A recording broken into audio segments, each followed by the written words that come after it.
I think I got that. Welcome, everyone. Welcome to the first episode of Dames and Dorks, hosted by the Inside All Day podcast. I'm Nadia. I'm player one of the Inside All Day podcast. And today, I got volume going on something. Today, I'm joined by a panel of some awesome women. Hello, happy to be here. Say hey, hi, everybody. I know everybody's nervous. Say hello. Hi, everybody. I'm going to let everybody introduce themselves. Hi. In a moment, but I want to remind everybody, hit that smash button, tell us you like us, subscribe to Inside All Day podcast to keep up with any future episodes of Dames and Dorks. Also, big, huge thanks to Lofty for our opening and to FA Studios for our music, our mods as well. The amount of support we've received after announcing this has been incredible, and I'm so thankful for this community. So without further ado, let's let the panel tell you who they are. I'll start with you, Lily. Yeah, I know, right? I put you on the spot. Oh my gosh, it's my turn. All right, well, hello to everybody out there. You guys probably know me from Twitter. I'm always causing trouble over there, 300 mirrors. So basically, I was just really excited to be invited by all of these wonderful women to start this little stream. And when they told me kind of like the premise and everything, I was like, yes, I'm so in. I'm excited. We're going to talk about all kinds of stuff. And hopefully you guys are excited too. I mean, I don't know what else to say. Nadia, your microphone is mute. Of course, technical difficulties on the first day, right? I'm going to turn it over then to Mags. How's it going, Mags? Tell the people who you are. I know she did say that she was having internet trouble, so we may have an issue with her in this right now until she can connect with us back again. Okay, well then, Nomi, you take it away. You're next. Hi guys, some of y'all may know me. I've been around Twitter and YouTube for a while. So yeah, I'm happy to be around the ladies now to talk about nerd culture, anything in between, and just overall just hanging out with the girls. That's what I'm really happy about. And Dr. Rachel. Okay. Hi, I'm Dr. Rachel. As like everyone here, you probably know me from Twitter, Sauron_cosplay. I make all kinds of art stuff. I'm fairly new to YouTube in terms of my own art channel. You can see me around pretty much every single chat on the face of the earth. But yeah, I'm very excited to be here with all these lovely ladies who I've met, at different times, just communicated with y'all on Twitter and Instagram and wherever else, Discord. And just talk about all things nerdy. Like, we have a really good group of people here that have interests in, their hands in a lot of different fandoms and communities. So it'll be really good to get all of our perspectives and stuff. Very cool. Well, obviously I've introduced you all. You all are lovely ladies from different backgrounds, as you were saying, Dr. Rachel. I want to, before we get into topics, so we're going to be talking about Ahsoka, Blue Beetle. Remind me what else? What else are we talking about? Rachel Zegler. Zegler. I can never say last names or first names, and nobody can ever say my name, so we're even. Before we get into that, we're gonna just shout out the chat a little bit. We have Mrs. Sassy Sasquatch in there. Hello. We have Brandon, the anime guy. Awesome. Hello. Ryan is in there too. Legion Games. Hail, Ryan. Shadowhawk. Shadow of Hawk. Shadow of Hawk. Just call him Shadu.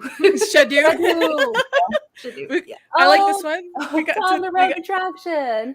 Can't stay long, but way too much female gaze as it is. So let's bring on the male gaze content. All right. Thanks, Tom. Is it Steven or Stefan? I can never the way that Steven. Yeah. Steven, thank you, Nomi. Yeah, he and I have been on a stream before, and he's a really nice guy.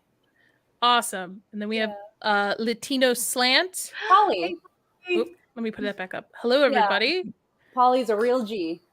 Clifton 3D. Lisa. Hi, Hello, Lisa. Hey, Lisa. Who else we got going on? Oh, we have my husband in there. Oh, hello, Chris. How's it going? Mr. Tickle Trunk, which when you first told me about Mr. Tickle Trunk, I was like, that is an awesome name. I've been saying it all day. Mr. Tickle Trunk. And I believe a couple more people have kind of trilled in. And of course, we've got Lofty in there. Yay, Lofty. Hey, Lofty. Yeah, we all. Woo! I think we watched our intro like multiple times. Yeah. Yeah, that was a good intro, Lofty. I was blown It's away. so awesome. Thank Yeah. you so much. It's And so great. We got Phil. Oh, I must have missed Mr. Phil. Cannoli. He's in here somewhere. We got the cannoli Sasquatch. I in here, so know. it's gonna be a Thank good you time. guys. And then we have This is John. Wow, This look is at so me. great. Look at me just clicking away on buttons. Mando's in here. All right, we got a lot of people. Hypnotic. Thank you guys. Thank you everybody who's been joining us in the chat. Please be patient with me. This is my first time producing a show, so I will be pressing buttons a lot. That's really So- funny. You Don't know worry. what that reminded me of? Everybody was basically like, "Hi, Barbie. Hi, Hi, Barbie. Hi, Hi, Barbie." Barbie. And then we got to get a Ken in here. Just I- just one. Just I heard somebody wants to dress up as Ken for us, or will, right? That was the agreement, right, Lily? Mm. We'll get that. I would love to do a Barbie episode. I know it's Barbie's old. I know it's everybody's over talking it, but I would love to, especially with you ladies. I would love to chat about it. All right. Shall we get into topics, or do we want to still just continue to say? I do want to give one shout out to Jed, aka Hollywood Scholar. I know he is in the chat, but he's also on Geeks and Gamers Tabletop right now doing a D&D stream called Junkyard Heroes. But he did say hello in the chat, so I wanted to give him a special shout out. Oh, Hey, yes, Jed. Jed. Absolutely. Oh, and I see Tyler's in there too. Tyler. Tyler's Ah, cool. I like Tyler. I met him in Vegas, and he's a down to earth guy. he's great. Oh, look, R2 is in there too. Oh, R2. Nice. Hey! I could do this all day. I could literally just sit here and just click on. This is amazing. I like this StreamYard stuff. Okay. All right, let's get into any other shout outs. Ladies, please don't let me over talk anybody. Any other shout outs? Oh, yes. I think we're doing good, but we're holding on for Mags, who's having some technical difficulties. Lofty said he'll cosplay as Ken sometimes. But Yeah. I want two types of Kens. I want the really colorful 80s type, like with the skating, and then I want the fur coat type. the fur coat Ken is the best. I want Mojo Dojo Casa Ken. Yes. It's a house Ken. Yes, that would. Oh, sorry, Mags. I just noticed. Sorry. It's okay. You're good. I look down and I see her. I've got multiple screens. She's just like, "Hi, I'm here." I think there's some internet interference or something. I have no idea what's going on, but it is literally janky on my end, so I have no idea. I'm probably in the robotic right now, unfortunately. You're all good. Don't worry about it. It's our first episode. Yeah. Everybody better be very kind to us about it. Okay. Yeah, be nice, y'all. Be nice in the chat. That would be perfect. Be gentle. It looks like Lofty already has a cowboy Ken. Yeah, I saw him at anime. Well, I didn't see him at Anime Smutzery because I didn't go, but I saw the pictures and he looked Yeah, great. Yeah. Looked awesome. All right. So our first topic, I'm gonna get into that. Ahsoka. Dun dun. I wish I had music. Dun dun dun. So I know, right? Get a little soundboard too. That'd be great. Oh boy. I'm gonna let Lily talk because Lily is our Star Wars guru on the panel. Mhm. I have no experience with Ahsoka. I know the original movies, and that's about it. I didn't watch any of the animation, and I found the show to be very boring. Take it away, Lily, because I have nothing else to say but it being boring and too clean looking. too. Mhm. Way too familiar. I think me and probably Mags. I know Mags has been talking Oh, about Max it a too, lot yeah. too. So so it's probably gonna be both of us kind of Oh like yeah. bouncing off Oh each yeah. other. Yeah. Yeah. So basically, I'm pretty sure everybody's familiar with Ahsoka, kind of. If you're not, she's a character that most people were probably introduced to in The Mandalorian, but she's been around since the Clone Wars. She was also in Rebels, and I believe that's as far as I saw her, just in the animation, and then now that she's in live action. So going back to your comment about it being boring and too clean looking. So my first issue with it is if you're looking at this from, maybe someone who's not into Star Wars, you're going to be so confused. They introduce a whole bunch of characters in the show that no one has any idea who they are unless you've seen basically those cartoons that I just mentioned. So just kind of looking at it through that lens, I can see why everybody would be a little bit bored and confused and like, where is the story going? What are we doing? So I don't know. First of all, that I don't like how they did that. They don't really tell you anything about anyone's backstory. They don't tell you anything about anyone. They just kind of throw you in there. Like, who are these people? Yeah.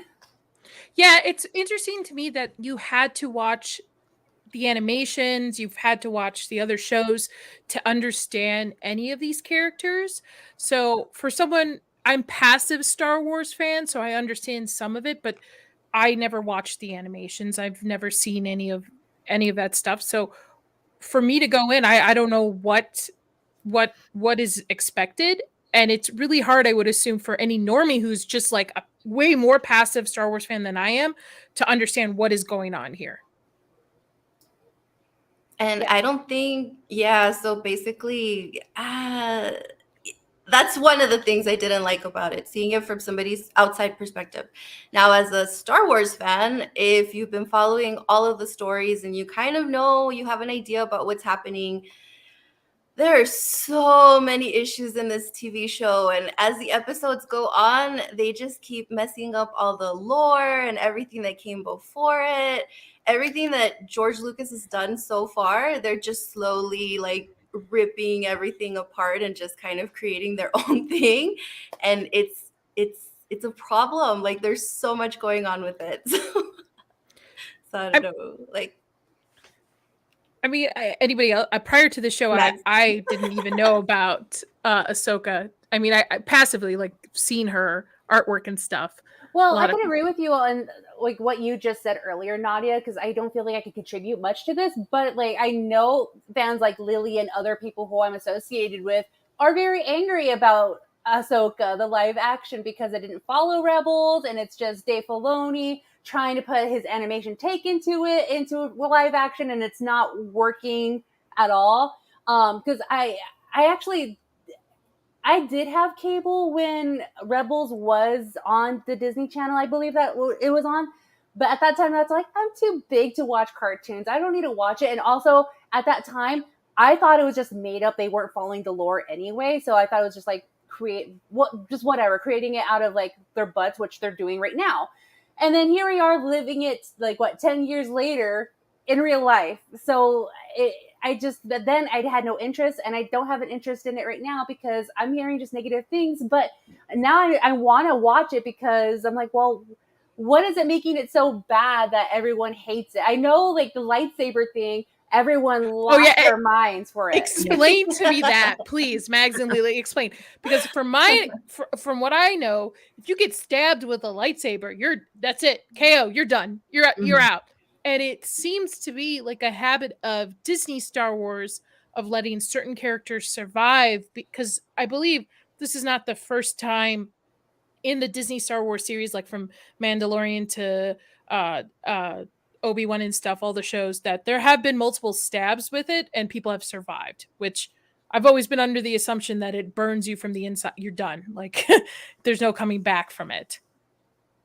Yeah, so kind of coming from an actual real world scientific Yes, please do. Please do. Put your I'm not a scientist or anything, but I've watched videos and I've read stuff, and so it's basically a plasma weapon. So what happens is when it comes into contact with your body, especially your soft, fleshy body, and especially with your organs, who are mostly, we're mostly made out of water. When that comes into contact, basically, if it was just a plasma, not a lightsaber, but just plasma, I guess scientifically your cells would explode. So if you're touching that against an organ and something that's, soft tissue, it's going to explode. There's no way that you come back from that. So when we saw that with Qui-Gon in the prequels, that explains it. He got a lightsaber to, probably his lung, intestines, all of that stuff. It's causing a lot of damage. So I don't understand how now in Disney Star Wars, if you watch the episode, Sabine has a tiny little scar where supposedly it hit her. It's now everyone can share their lightsaber survival scars. And then also survival group for lightsaber survivors. Like they go and they talk about it. In that scene with Sabine, didn't the lightsaber go through her?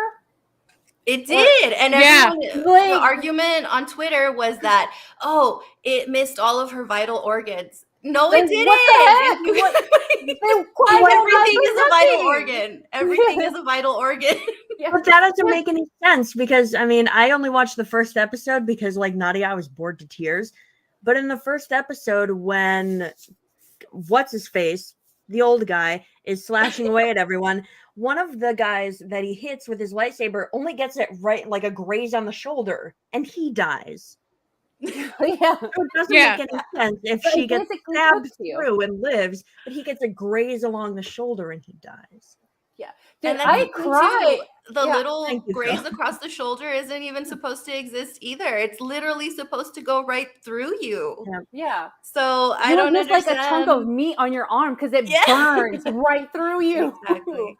Yeah. And then I guess I was seeing on. Oh, sorry. No, I was gonna say, like, I do arts and crafts, and I burnt myself on a hot glue gun, and I thought I had to go to the hospital, and that hurt like a mother. Well, in the movies, didn't someone use it to cut through a metal door, I believe?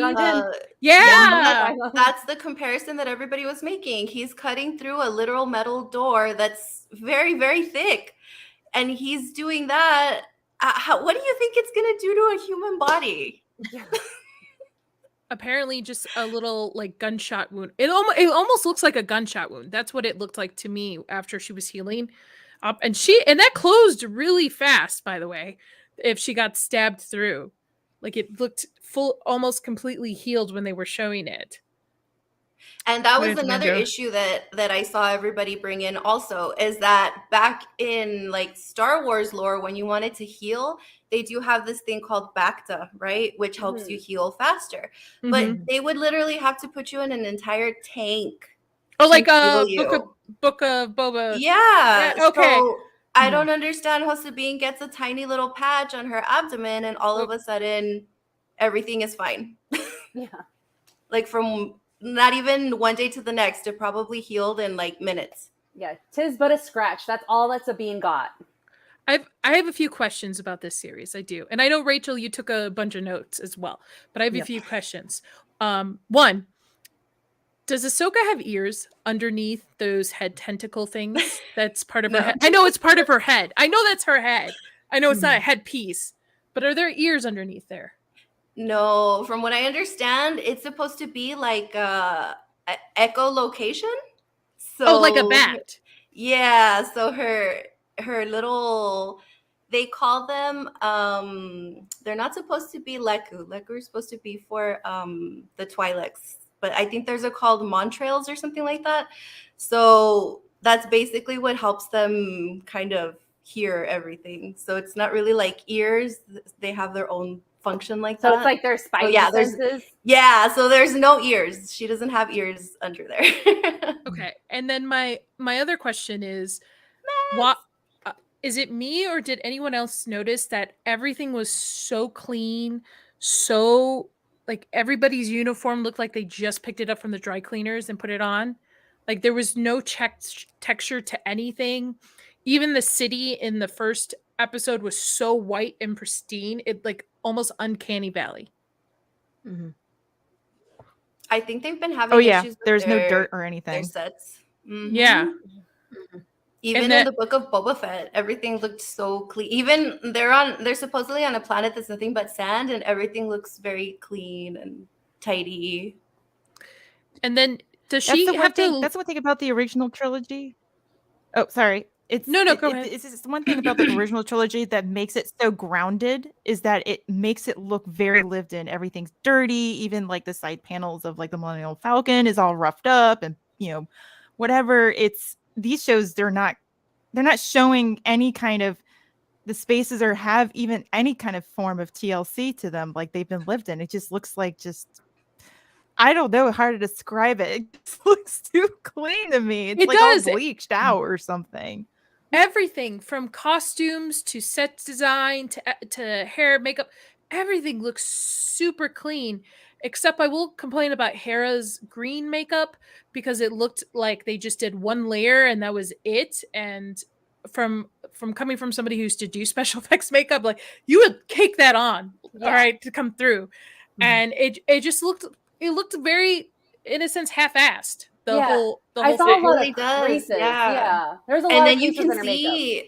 You can see they didn't even try to like with her eyebrows, they're literally just penciled on. They didn't even try to make it look like she's got natural like hair on her eyebrows or like nothing. You can see her natural skin coming through. It was like a stencil, and then they just did that. Yes. And then go ahead. My other question is, who's seen all 3 episodes? Lily, are you the only one? Explain to me. Lily. I think Max has seen it too, right? Oh, poor Max. Oh man. Okay, explain to me. I've yeah. Go ahead. Go ahead. Sorry. We can hear you, but you're frozen. Yeah. It's me. It's my internet. I'm sorry. You're fine. This is episode 1. Always supposed to have technical difficulties, right? This is I'm going to blame the hurricane. Oh, wait a minute! Right. Oh my god! I forgot. Absolutely. So I have a question for you, Lily. Since you're the Star Wars encyclopedia, Hera's son. When they introduced him in I think in the last episode or the second episode, I understand that he's half what she is, which I'm not even going to try to pronounce, and then half human, I guess. So the only physical thing to make him look like his mom is his green hair because she's green. Yeah. That is not creative at all. I feel like a 4-year-old wrote that. Sorry, whoever wrote that. I feel like the Rebels show made him look a little bit better than they did here. At least showed some sort of alien feel. I felt like he might have had some ears or something, some different type of ears in the Rebels show, but I need to rewatch that a little bit, that last part. But yeah, I felt that was lame. I did too. I was like, come on, man. So you're telling me the only feature this kid has from his mother is the fact that he has green hair because her skin color is green. Which is weird because her eyebrows are black. So What is going on? So I don't know how they made that connection. I think the Clone Wars actually did it better when they showed children that were also half and half. What they did was they actually looked like the Twi'leks, but they took on the skin tone of the human parent. So I think that's kind of a little bit more of a... That would make more sense. It makes more sense, yeah. You know, genes, because that's how it works, right? Yeah, you know, like... Yeah. Not hair. I mean, it looks like, to be honest, it looks like dyed hair. I'm sure it is, but it looked like fake dyed hair. Not, oh, this is my natural green hair. But I see, these are the little things I pick out in shows like this. Because I don't have any connection to these characters. So I'm like, why? Wait a minute. Come on now. Green hair because mom's green.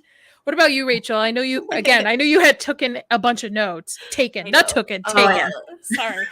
English is No, not my I- first language, folks. Okay. It's fine. No, I like when you say the son just doesn't look like a Twilight, he just has green hair. I'm like, they probably did that to save money on prosthetics. I'm like, you know what? That makes sense, but at the same time, really cheesy and cheap. Tooked. But yeah, like I was taking notes on my phone and I took like Holy Oh, cow. Oh, yeah. just on the first All right, episode. Rachel. Let's fire off. Let's go. I know, Mom. Let's have it. Like immediately I was like, what is this scroll? I know multiple people in our spheres that have commented on that too, and I'm just like, yeah, that's weird. But one thing that stood out to me was just like how creatively lost they are in terms of like the writing and direction, and they're just taking references from everything, not just Star Wars. Like the entrance of the bad guys at the beginning, very Vader like. The entrance like basically right after the ship going through space. I've never seen Star Trek, but it felt Star Trek to me and not Star Wars. And then even as Ahsoka is finding the map, it was very much like very dark and grim and like hiding everything. And like you said, there's no real texture or anything. The darkness hides that even more. But it felt like very Indiana Jones meets Laura Croft finding the orb in the Angelina Jolie, the second one, I think, had the orb. And then it even looked like a golden snitch from Harry Potter. Half expected it to sprout wings and fly off. But it's just, they're so creatively bankrupt in everything that they're just taking all these ideas from other stuff. Even, and I was talking about this with Jed earlier, how when Ahsoka finds her way into the cavern, she uses the, dual lightsabers to cut a hole. I'm like, that's straight up from Underworld, where Celine just takes her gun Yeah. floor, and it's not even at an angle. No. Like I paused it in the show. It's the cut of the circle is just straight down. I'm like, no, she wasn't holding her lightsabers like this. She was at an angle. It was those little details that are nitpicky for anybody else, but for me, it's just like the small details really matter in shows and in movies. And when you can't even get those right, it just speaks to how rushed a production you're doing. It speaks to how how little you care. And so that's why I pick up on those little things a lot. I did the same with Rings of Power. I'm doing the same with this. Pretty much any movie or show I watch, I try to find like the little things like that, and it irks me when shows get them right. Like if the circle had been cut at an angle, like how she was holding them, that would have made it a lot better for me. But because it wasn't, that just really hit me. And it seems stupid to pick up on tiny little things like that, but I don't know. And It just it feels so perfect rushed. circle at that too. Perfect circle. Yeah. Yeah, I didn't Perfect circle understand. and straight cut. It's like, But I think that matters though. Like you're saying that you feel like that's kind of nitpicky for you, but I think that matters because it shows that they're actually trying to put out something that the fans and anyone can watch and enjoy. mhm. When you pick up on, if they're not getting the little details right, that means that they don't care enough to get the big details right either. Mhm. It doesn't matter. I don't know why they're not taking legacy characters like this and just continuing the Star Wars universe instead of rehashing and doing older stuff, and just like, why not just have new Star Wars stories that are continuances of things instead of just constantly just taking well-known characters' names and just creating things like this. I just don't understand why not just continue the storylines. Yeah. Honestly, if they're just gonna mess everything up, I would prefer that they either go so far back in time or so far ahead in time make their own things and leave everything that these characters and the stories that George essentially created, I wish they would just leave all of that alone. If you're gonna mess with everything, mess with it so far ahead in the future or so far back in the past that it's not gonna really mess with everything, because they're every single episode that comes out is just messing everything up. So they made this big deal about a Mandalorian being a Jedi. Which Mandalorians and the Jedi hate each other. They hate each other. Mandalorians literally created weapons to be able to kill Jedi effectively. And you're telling me now that a bunch of Mandalorian Jedis have existed in the past? Don't you think you would want to hide something like that from your Mandalorian family? Yeah. And now, That you're force sensitive?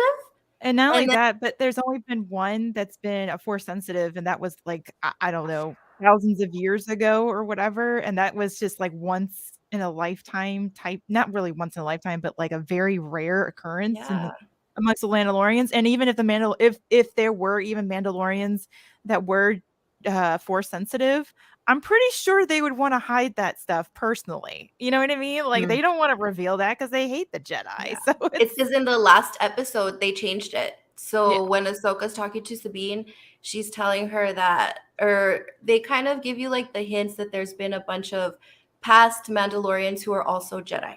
When up until this point, up until this point, we've only known about one. And if you guys watched The Mandalorian, it seemed like they were setting up Grogu to be the next one. Yeah, that's what I was going to say. Yep. And it was going to be kind of a big deal, right? Because it is a big deal. So now, guess what? That's no longer special. The very first one, Tar Vizsla, is no longer special. Everyone can be a Mandalorian Jedi, and now everyone can be a Jedi because apparently everyone has the Force. And if you try hard enough and if you want it bad enough, you too can be the best Jedi ever in the world. Now, I didn't understand that either. I don't want to get political on this, but would you say that like anyone, it's inclusive, anyone can be what they want to be? Is that what they're kind of like giving that message in? I don't know if it's that message. I think they're just so from my understanding, Luke is supposed to be like that's it. He is the end of the line. He is and I'm not counting Rey and the other movies. I'm just saying from the original trilogy, he's the end of the line. He's the last Jedi, right? From my understanding. And that I'm told like Ahsoka should have died during Order. Is it 66? I want to make sure. Thank you. See, hey, I'm getting some Star Wars points here. Okay. Yeah. I'm learning. So it boggles my mind that they've completely taken away from that and just said, nah, everybody can be a Jedi.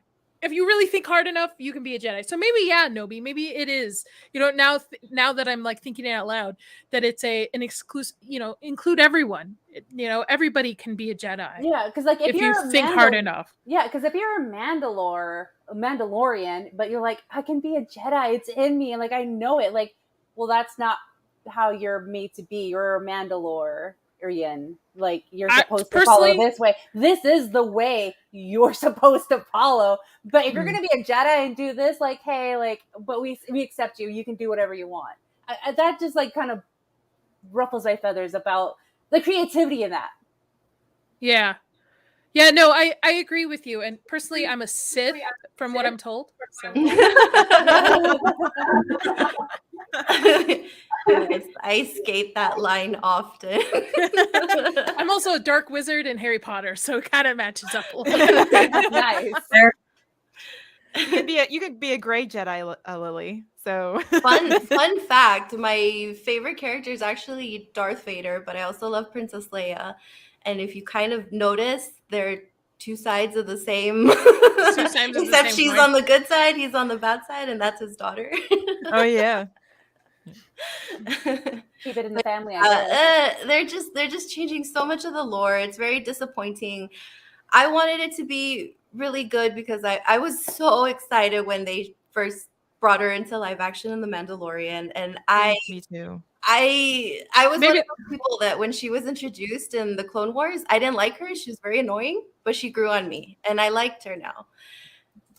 When I saw her in live action, it was like It was like that feeling you get when you're a little kid and you see like your favorite superhero or whatever, and you're like, oh my gosh, there she is. She's in live action. And then to see what they're doing with her now, I'm just kind of like, I'd rather they didn't. I'd rather she die. I would rather she would have died in Order 66. Well, she was supposed to be dead anyway. So Yeah. why is she still alive? And that was another thing too. Apparently, everyone is surviving Order 66 now. Yep, no one everybody died. and their mother. Yeah. Yeah, no one died. Every single show they make, there's a new Jedi that survived Order 66. I like what Phil said. He was like, I'm okay with Ahsoka surviving Order 66, but she should have died in her duel with Vader in Rebels Season 2. I mean, if she dueled with Vader, and I've never seen it, I can just say off the bat, yeah, she should have probably died. And that particular episode, because I liked both Clone Wars and Rebels. Now that people will probably question my taste on things, but like I enjoy them. I don't think they're high art or like the greatest shows ever, but I enjoy them. I think they had some qualities to them that were endearing. That's probably the best way I can explain it. But for me, like that duel was a very emotional duel, and it should have been ended that way because she was, well, because George introduced the Clone Wars, whether people are happy about that or not, and he wanted a Padawan learner for Anakin. That's how he started it, and then he brought in Dave Filoni. But for just Cliff Note version of all of that, basically. And her fighting Vader, her former master who turned evil, and she couldn't even change him back. That should have been an emotional, good ending to her character, her death there. And that would make far more sense. Now it just seems like, and even now, like her character, Hera, I mean, I was asking on a panel last week about where's Jason Syndulla, or not Syndulla, Jason, whatever, her son, Jason. Her son. And I was like, where is he? And then he shows up, and it seems like the way, I don't know, Lily, if you felt this way, but even in this current episode, it felt like it was like an afterthought, like here's Jason, and it was just like, wait, what? It's like, that's him? Yes, and that's the thing, that with all of these different TV shows, they just kind of throw things at you, so you'll be like, oh yeah, I remember that from this show or that. Yes, and then they never even revisit it. I bet you they're not even gonna follow any story with him. He just showed up and was like, hey, I'm here. Right. Who's his dad? Where's his dad? He's dead. He's dead. Of course, it's Disney. Dad's dead. Yeah, okay. Yeah, of course. One of them has to be dead. They can't, both can't be alive, but of course. Yeah. Okay. Yeah. What? By the way, what was the cat like Pokemon thing? Oh, Those are Loth Cats. Yeah. I love them. I saw your Twitter post on that. It's like, I want literally the entire show. I was just like, Loth Cat. That was me the whole time. They're so cute. And I will tell you right off the bat, Sabine. Is it Sabine? Sabine, right? Yeah. Sabine. Thank you. Is very annoying. I do not like when adult female characters have a teenager rebellion type of mentality. Yeah. Like I can understand if she was younger, if she was a teenager, but to me, that's not cool to me anymore. I'm like, in a sense, grow up. That's my 2 cents. But go ahead. And my thing about that, because that was one of my biggest, like, first of all, none of the characters act like their characters at all, as if they had no character arc in Rebels at all, period. Like they seem like it's just start all over regression kind of thing, and forget about those character arcs. And Sabine is like top number 1 on my list of those problems. I'm like, she had a really good character arc of building confidence in herself and actually fighting for a really good cause, and have found family in the group of misfits, for lack of a better term, that she stayed with. And she had such a good character arc in developing her own confidence, her own person, and she wasn't, annoying. In the Rebel show, Lily, do you recall her being that annoying? Like, she wasn't that annoying. It's like, this is like a totally different person to me. This attitude. The thing is that with Sabine, she was never my favorite. I don't know why. It wasn't anything personal about her character, but right. I remember that I started to like her towards the end of it when that whole story with the dark saber happened, where she was having a really tough time trying to train with it. Mm-hmm. And she was actually going through some things, and there were scenes where she was actually, you know, having these very serious talks, especially because she was training. And like, what happened? All of a sudden, she just went back to being like a teenager and a character that she never was, because I never really saw her like that. Like, she was really playful, but where they stopped her in Rebels isn't where she is right now. It's just so odd. I don't know. Yeah, it's like she was like a college. I don't know what her actual age is, but at least I would say mentally. In the show, it seemed like they had placed her as if she were college age. I would like maybe 19, 20 years old or something like that. In the Rebel show here, she should be like 24, 25 and should be a little bit, or at least, you know, older than that. I don't know what timeline I there. think Shadow said in the chat that she's actually supposed to be 30 at this time. Okay, so I'm 35. She needs to grow up. Yeah. Yeah. Uh-oh. Nadia. I have a question. What? And please, nobody take offense to this, because again, I am learning here. It's okay. You're good. What is the relationship between Ahsoka and Sabine? Because is it mentor student? Yeah.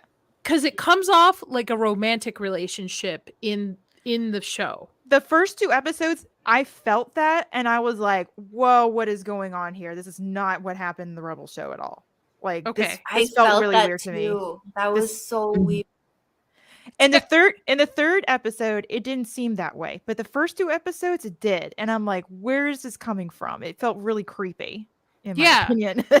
Because I know of Ahsoka because she's a popular Star Wars character, but I don't know about Sabine at all. So to me, it came off almost like a romantic relationship that they had broken up, and then like tension between the two.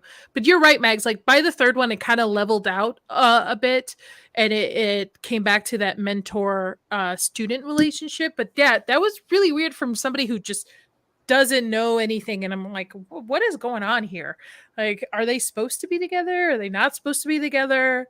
I mean, to each their own. Love. Yeah. So did you guys feel that way when you guys were watching it, Nomi and Rachel too? Or I think I said earlier. Yeah, it felt. Yeah, go ahead, Rachel. Go ahead. No, you got it. You got this, girl. It's all you. Okay. It felt really awkward. That was one of the notes I had. It's just like, I'm not alone. Even again, I only saw the first episode, but it just felt really weird, almost like a cross between a teacher-student relationship, but like a teacher having a relationship with a student and knowing it's wrong. That was kind of like the energy I was getting from them, and it felt really weird. It felt very awkward. Things that are frowned upon in real life school in our current life right now. Yeah. Yep. Yeah. It did come off as weird, and especially with these first 2 episodes, because at the end of Rebels, they don't show any of this. So the very end of episode 2, where Ahsoka meets Sabine at the mural there, that is actually, well, it's not the best adapted scene from Rebels, because I felt like the scene from Rebels was a heck of a lot better. I mean, animated characters could emote a little bit better and have a little bit more dignity, have a little bit more they carried like their dignity a little bit better in that part of the ending, and this one just felt very it just did not translate well from animated to live action. It didn't even look it, because some things were changed. You can tell Ahsoka didn't have her staff. She's not wearing the same cloak from. She has a staff. She had that would be so much cooler. She had a staff at the end of the Rebel show and everything. And it just seemed like she just looked more older, like much older, but also, you know, burdened with a lot of sadness too, of probably catching up of her absence from her battle with Vader and being stuck on Malachor, to coming to Sabine finally after all the events of season 3 and 4 and finding things out that like Ezra's gone, Kanan is dead, and all of this other stuff. So I mean, it's like, and there was so much more development of character and emotion in both of those characters at that scene in the animated series than it did in the live action. There was not even a mention of previous events, of even trying to talk through what happened. It just seems like boom, it just right there. We're starting right there. And I'm like, wait, they're not even going to talk about Kanan missing or anything like that. Like Ahsoka, who's usually very into having good relationships with people and cares about others, suddenly doesn't even talk about any of the missing people that are gone. Like, it's so out of character to me. So that's all I'm saying. A lot of long staring too. Yeah. That's what kind of threw me off on it too, with the relationship between the two of them. Let me stare at you very awkwardly. I know, like Kira. No, please don't. For like 5 You will For get like 5 slapped minutes. straight. Like you will get backhand slapped from me if you do that. No, Like, the next time I'm in person with you, I'm just going to tie you down and just stare at you longingly for like a good 10 minutes. oh, I got legs. I know how to kick too. All right. Oh, does anybody else have any final thoughts on Ahsoka before we get into our next exciting topic? It's just there's just so much that we could be here forever. So it just hasn't been the best. There are some things that I do enjoy, and it's very small things that I can give the show credit for, but yes, it's very few things. That's fair. Before we wrap it up, because I don't want to just hate watch and just hate on things. Mm-hmm. And you guys are the Star Wars nerds. I will say from my perspective, it's a very pretty show, even though there's not a lot of depth and texture to. It's very pretty, aesthetically pleasing, but please tell me something positive about it. Let's end the topic on something positive about it. Yes. I liked the I did like the way they did the Loth Cat in the show. Okay, Loth Cat for the win. Yes.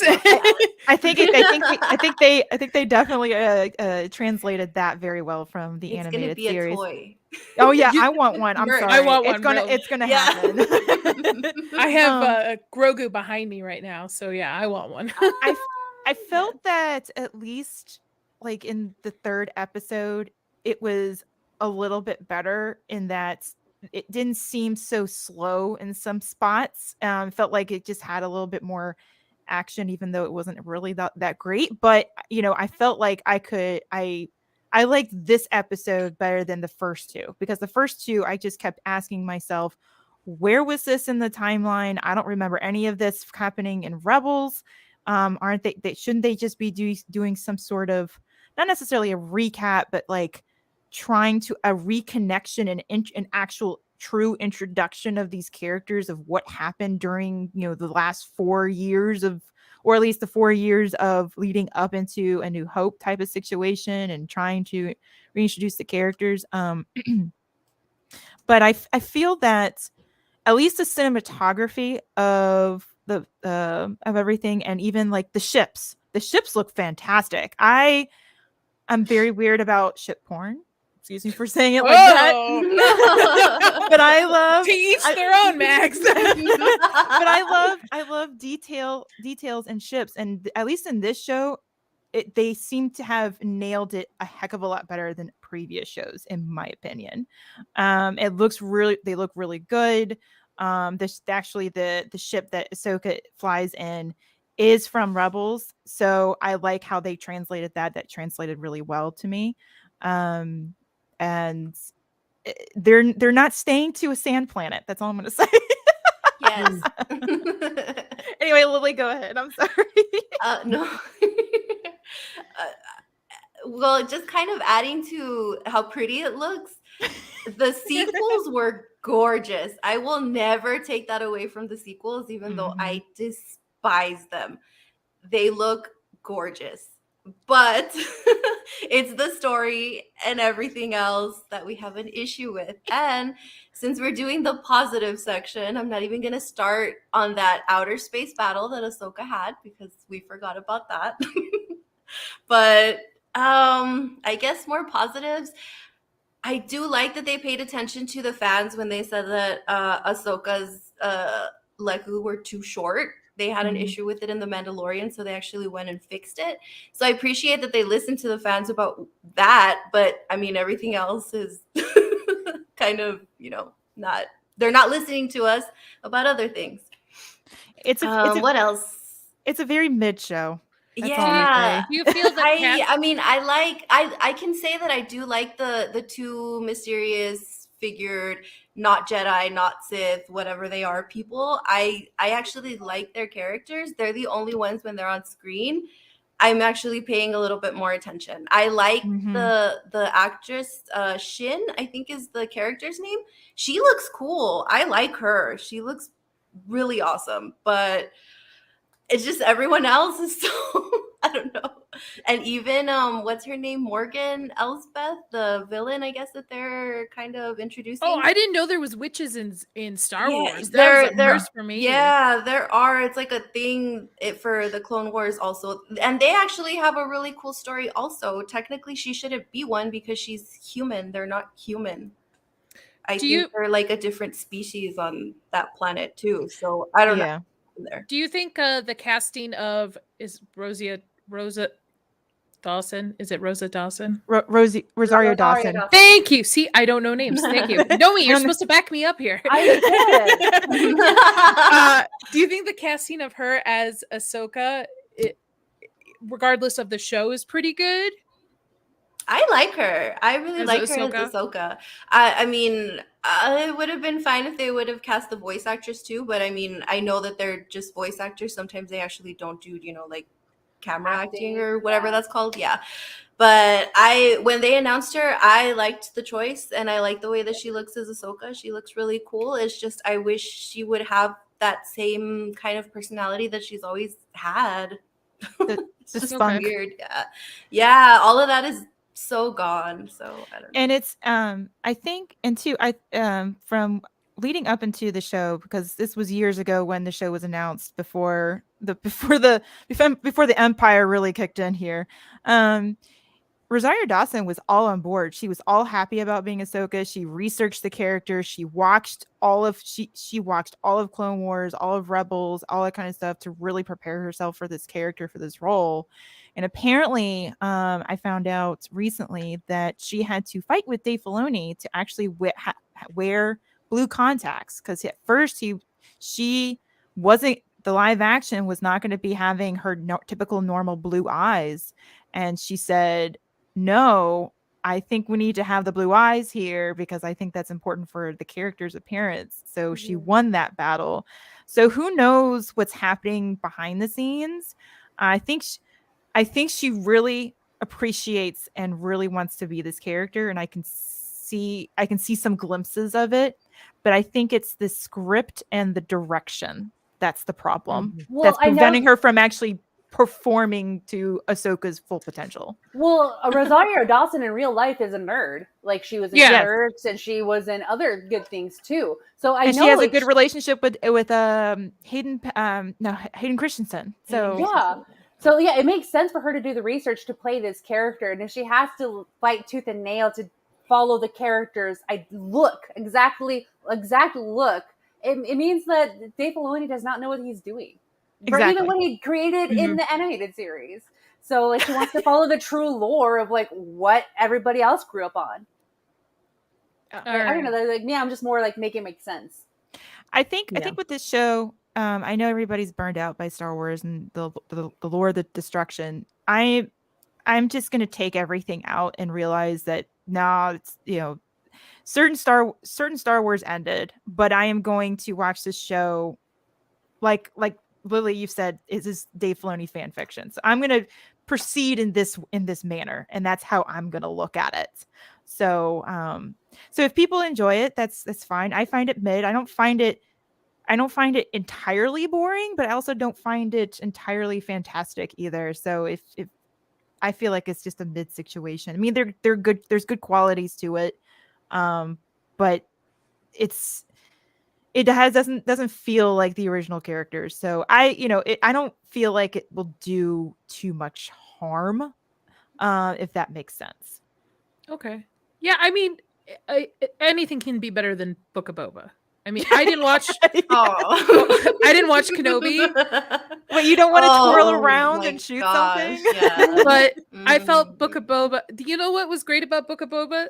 The The 3 episodes. Mandalorian. Yeah, the real season 3 of Mandalorian. The Yeah, last 3 yeah. episodes. So Yeah. Yeah. All right. Those were good episodes. I agree. I think we beat Ahsoka. Yeah. All right. Well, we'll pick up with, because when we come back for episode 2, it'll be in 2 weeks. We'll have two more runs of episodes. So hopefully it gets better. Who knows? I mean, it is Disney. But oh yeah, Chris calls it Mando season 2.5. Yeah. Those episodes. So our next topic is everybody's favorite Golden Girl lately, Okay. Rachel Zegler. And Yeah. let me pull this up. Here she is. So I know I everybody. apologize on behalf of all other Rachels out there. I promise. Yeah. By the way, just had to put that one out there. All right. So can you see my screen? Yes. Yes. Okay. Yes. So the Hunger Games.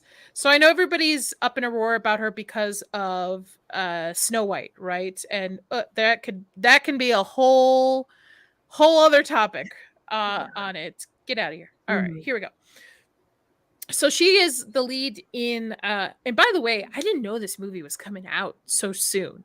Like, I think it's supposed to be released this November.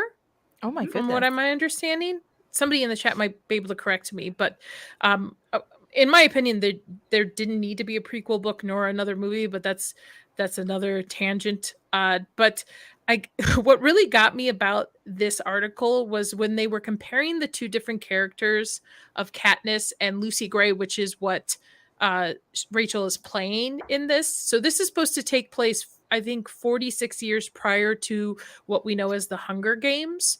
64 years. Why did I go? See, I had the numbers reverse. 64 years. And I guess the comparison of the characters, first of all, in this article, they called Katniss asexual, which, Of course they okay. did. Why?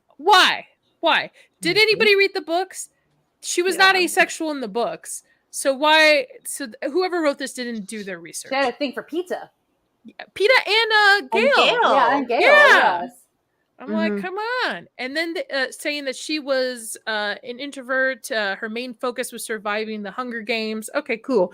Where her counterpart, I guess they're comparing the 2, which is what Rachel's playing, is the Lucy Gray character. She wears her sexuality on her sleeve and is a performer. So she's a thought. Why? Why is that what is brought up? Like, I don't understand why that is the reason it's brought up. Because sex work is real work, Nadia. That's why. Because she's got to survive the Hunger Games. Duh. But where Oh, in the Hunger God. Games is it? Like, I mean, I didn't read the prequels, so I don't know how she survives the Hunger Games, but does she survive the Hunger Games by her sexuality? Is I it read because it. she's supposed to hook up? Oh, you did? Okay, never mind. I'm going to shut up and let you talk. Well, I read the book because I was like, you know what? I really liked the Hunger Game books. I liked the movies, so I'm going to go ahead and give this a shot. I love the book. So she did a great job. She didn't just go back, add a bunch of stuff that no one cares about just to turn it into like a movie. It's so good because it's telling the story of Snow. So he's essentially the villain in the Hunger Games. So it's telling his story about how he grew up and got to the point where he's at. And it's very good. I highly recommend it. You're going through the whole book and you're like, how does he end up a villain? I don't understand. Until the very end of the book, there's like an ending, a little twist to that. Well, not really a twist. You don't know that it's happening, but it happens at the end where you're like, oh my gosh, what the heck? This is how he became Snow. So I highly recommend reading it. They're probably not going to follow everything that they followed in the book, but I'm looking forward to, yeah, they never do. So that's why I like the books better. But in this, what kind of stood out to me is how really weird they're trying to present everything, because if you notice with Snow White, she's saying that there's no prince. She's not going to get saved by a prince. There's not going to be any love. There's no true love's kiss. But it's okay for them to present this character as overtly sexual and that she wears her sexuality on her sleeve. So romance and love is bad, but being sexual and that's good. Not only that, but like she contradicts herself in the interviews that she's doing for Snow White. Like, it's scary. We're not in 1939 anymore. And then here she is, like, for Hunger Games. Like, by the way, I wear it on my sleeve and I need to like represent because I am this hypersexual person. What are you doing standing next to Gal Gadot and then kind of dissing on being hit on or men telling you that you're attractive? What was her takeoff role? What was the role that made her popular? West Side Story. West Side Story. Yes, that's right. She's Marina, right? Yes. I think. Yeah. Yes. Yep. Okay, that's where I've seen her. Okay, I feel like she just kind of popped out of nowhere for me personally. Yeah. Same. I mean, I saw West Side Story. I thought it was okay. I like the original though. I like the musical. Mm-hmm. But yeah, she looks like a sloth to me. No offense. Sorry. No. Eyes. Like, I don't know. I'm sorry. No, Listen, I know I'm not the best looking chick in the world, but she looks like a little bit of a sloth. Okay. No, Is it just me, or are they trying to force an audience to like her? Because first it's Snow White, who's supposed to be the fairest of them all, and now it's like, here's this hypersexual character right afterwards to be like, hey, you should like this person. Is it just me, or does it seem like Hollywood's really trying to push us to think she's attractive with these back-to-back roles? Yes. You know who I like better than her? Who played Wednesday? Jenna Ortega. I like her a lot. I like her too. Like, I would switch them out, Disney. Like, use Jenna.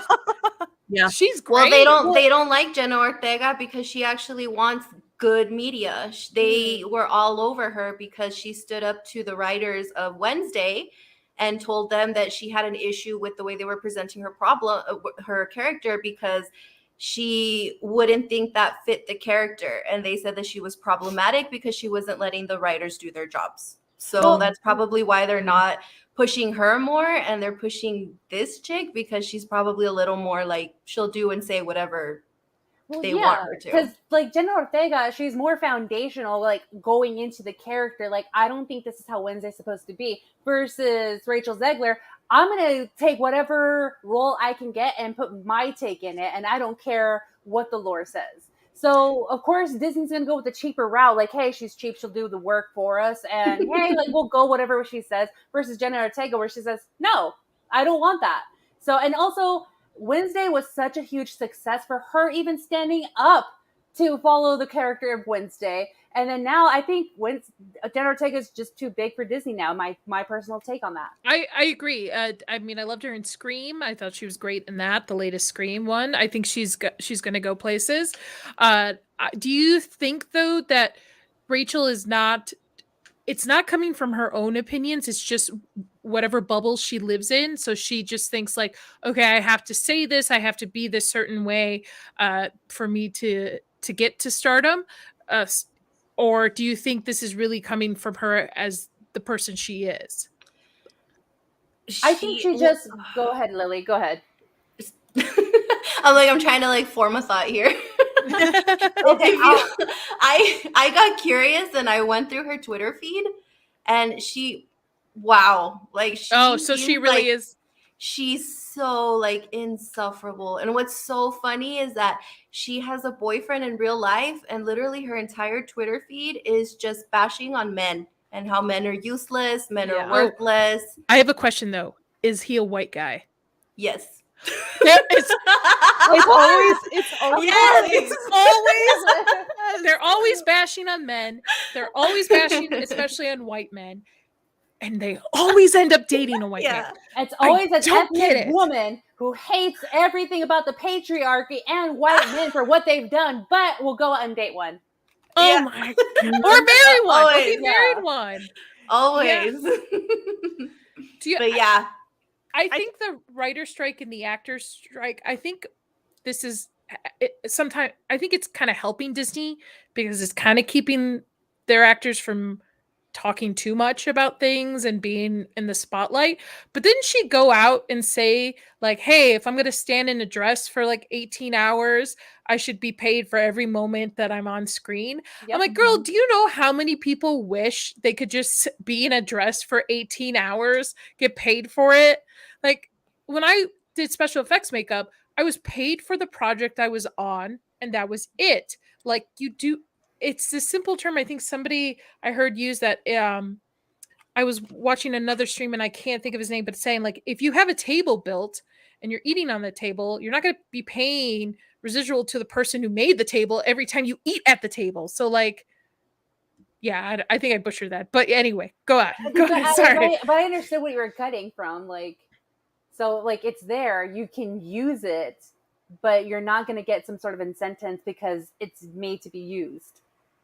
Oh, I forgot about this too. She Yeah. wanted to cancel Gina Carano. Yes. Oh man, I forgot about She that. I did a led the deep dive charge one for night. that, and then she turned And- around recently in her tweets and is like, "Oh, you shouldn't cancel me. We should love everybody and be kind." I wish everybody will be kinder and nicer.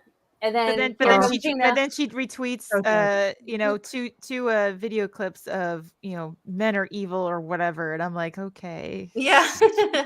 She also went after Jeremy Renner too. yes. Jeremy, Yeah. I love He's- Jeremy Renner. Who? Leave him Why was alone. anybody I messing with missed Jeremy that one. Renner? I know, He literally just, got run over. I I know. believe it was. He got Why run would you over hate to him? save somebody. He saved Nobody. his nephew. I know. Yeah. I think it was the story that came out a while ago when I think he was either getting divorced or separated from his wife, and she had come out and said some things about him that I guess were untrue, and so she started posting things about Jeremy, saying that he should get replaced as Hawkeye and it should be like a trans person, and like all yeah, she really went in on him, like really bad too.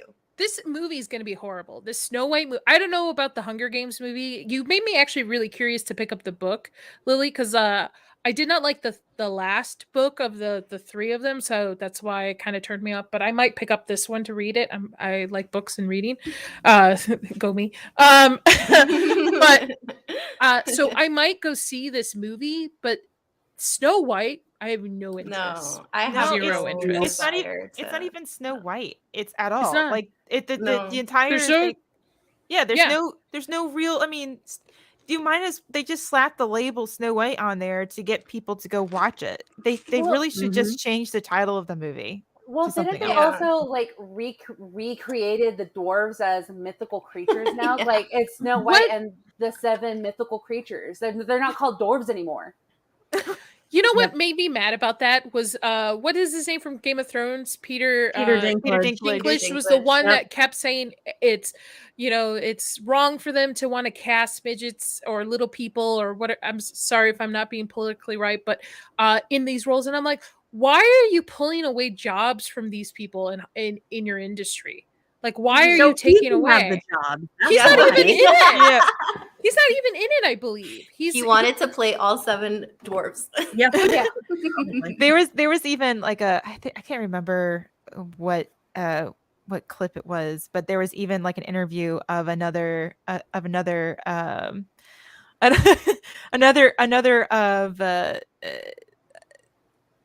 gosh, I don't know what the correct political term it is now these days because they keep changing the terms, but another dwarf out there, and he was like, our jobs have been taken away from us. We could have had an he was talking like on behalf, some of his own people talking on his behalf, on their behalf, because obviously they were furious for him to speak up on this. And he said, like, now we have an opportunity in a movie to have 7 of us up there And now that opportunity is taken away because of somebody else wants to just kind of have entire ownership over us. And he's like, that's not right either. Oh, because at he all. made his money. He's got his money. He doesn't care. He Yeah. doesn't. Yep. He's being Yeah. casted in movies. He doesn't care about the rest of them. No. Well, it also And comes the off like bad he thing wants. is, Yeah, I was gonna say, like, it also seems like he just wants to have that spotlight for himself, and no one else can get other roles because he is the ideal character or person for little people. Exactly. and then the That's thing is that that Disney also, in trying to be, I guess, not offensive to anyone, offended their community because they're not giving them any jobs, which is the funny thing. I'm like, really, guys? And then I kind of see like the pattern that's happening also, because now if you guys, I don't know if you've seen the new trailer for the new Willy Wonka, apparently they're all being played by what's his name? Hugh Grant. Hugh Grant, yes. So they're all being played by Hugh Grant. He's just been like superimposed over a body, and it's like, really? We're really gonna keep doing this? Like, I don't get it. You would think that you would want to be inclusive and give everyone an opportunity to have a job. Yeah, they don't walk the walk. They don't follow what they preach. They just they expect the common folk, as I'm sure they think of us, to follow what they preach, but they don't rules for us, rules for thee, not for me, or something, whatever. I think I butchered that too. right. But she to be honest, I have no interest in Snow White. And again, these live actions too, I feel they're not classical Disney. I enjoyed the early ones, like Beauty and the Beast was good to me. Cinderella was good, but Maleficent I liked. But ever since then, this is not true Disney. And I also feel bad for parents because of all this stuff that they've put into these movies. They have to pre-screen these movies for their kids. Yes. It's not like, Disney is no longer it's a Disney movie or a Disney show. Oh yeah, we can plop our kid down, we can walk away, it's not going to be a big deal. Yeah, let's Now put on you Lady have and the to Tramp. pre-screen. Yeah. Now you got to pre-screen all this stuff for your kids, making sure there's no message or anything that you yourself don't want your kids to parents should be in control of what their kids know and learn in society, not a big corporation like Disney. Exactly. Disney should be an escape. Disney should be helping parents with that kind of an escape for kids to have imaginations and see these different types of stories and worlds. That's my rant. Their rest. See, the thing is, Disney, the current Disney is resting on that laurel of parents having been growing up and kids now growing up and having children of their own, having that sense of security and safety that we're so used to. But Disney now is trying to take advantage of that, which is shame on them. And I'm glad that others are starting to pick up on that and realize that and say, hey, this is not the Disney that I grew up with. So and it's all about having the discernment of like, well, I don't want my kids to know this or like know what, and the kids come to me and ask questions. I was babysitting, and there was that movie that came out with like Pixar called Turning Red, and I was watching it with the kids. Oh yeah. And I didn't like it. I was like, hey kids, I don't like it because I know your parents well enough. And I'm just going to let your parents watch it first before we can continue. Because like me as myself, and they're not even my kids. I'm like, no, I don't want the kids to like especially the little girl, get the same attitude as the little girl and the character of the movie. And they got mad about it. Like, well, all my friends saw it at school. It's like, I don't care about your friends at school. I care about you. And I care that your mom and dad still trust me. And when the parents came back, told them about it. And then a day later, the mom texted me. She's like, hey, thank you so much. Because I definitely don't want my daughter to be exposed to that. So you have to watch out of what Disney's producing now. Because it's literal indoctrination. And they've said it before, like, we're going to change your kids. We're going to turn your kids.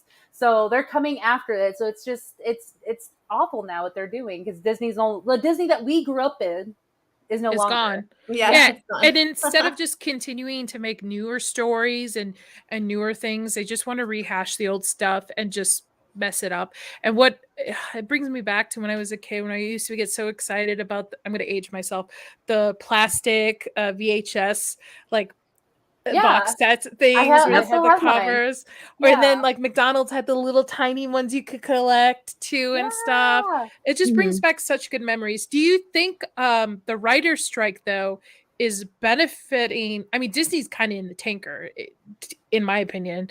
They haven't really put out anything good or successful. I don't think Loki is really going to do very well. Maybe not. And I think there was Wish, but I believe Haunted Mansion tanked. Obviously, Indiana Jones tanks. Do you think the writer strike might be in their benefit because these actors are not able to kind of speak their minds? Well, there could be a number of factors here. Well, for a lot of the videos that we're seeing of Rachel Zegler, they're not recent. They're all because they can't speak about like you said, because of the they writers. can't be on sets. They can't be red carpet. In a way, the writer strike, as much as they think it's benefiting the writers for them to do this sort of stuff, or actors strike or whatever, it's probably going to make things worse because, of course, that means slower news. So people are going to be digging for more information. And right now, with them not being able to talk about these things, people are digging up past things that probably got swept under the radar at the time because we weren't paying attention to it. There were other news stories going on that were probably a little bit more prominent. But then now you can't hide that stuff anymore, and they can't speak out against that in retaliation. So this stuff is going to be dug up, and I don't know. I don't think this is going to be a positive for them at all, because people are going to be finding this out even more, and there's already a disconnect between the normal common person like us versus Hollywood elites. And the last couple of years, and I'm not going to say why, but I think everybody knows why. Last couple of years, they've kind of gotten themselves exposed to be really, really pretentious. And a lot of people are getting really fed up about that. And the more this strike goes on, I think the more things are going to be dug up, and that people are going to be, well, I don't know whether they'll regret it because they feel ashamed about it. They will regret it because they should have realized to keep their mouths shut. Even though they think this way anyway. But keep on digging, guys. I mean, that's all I'm gonna say, because they can't defend themselves. Like that's the thing. That's a good point. They can't be on their social medias. They can't. Yeah. They can't talk back about the Snow White stuff. That's why people like Rachel Zegler she can only retweet video clips saying, F men, F men, and then also saying be kind, because she can't talk about everybody talking about her. Snow White like last year. So anyway, man, I'd be interested to see what Yeah. plays out with the strike, because at the end of the day, I don't want anybody to be homeless. I don't want anybody to lose to not be able to afford to put food on the table for their families. But also, you attacked fans for so long. You didn't take constructive criticism correctly. We would have been your biggest support, and now also you are telling people to vote and do certain things certain ways. That's taking food off their tables. People right now aren't worried about the writer strike because they're worried about feeding their own families, putting gas in their cars and stuff. So they're going to be a little bit more conservative with how they spend their money on what type of media. So I feel bad, but don't attack fans then for the last 4 or 5 years now. Lily's like, amen. Yeah. Yes. Well, because they want us to feel bad for them, but at the same time, they've been attacking all of their fans for so long. So who's left to even defend these people now? Everyone's just like, sorry, like whatever. And it's I don't really have any sympathy for those who make millions and millions and millions and millions of dollars, and they tell me that I need to learn to code. I have sympathy for the people behind the camera. I have The people who are on the Yep. sets, who are doing the Yeah. costuming, the makeup, the set work, and all Sound. the normal average everyday person trying to make the magic around these actors work.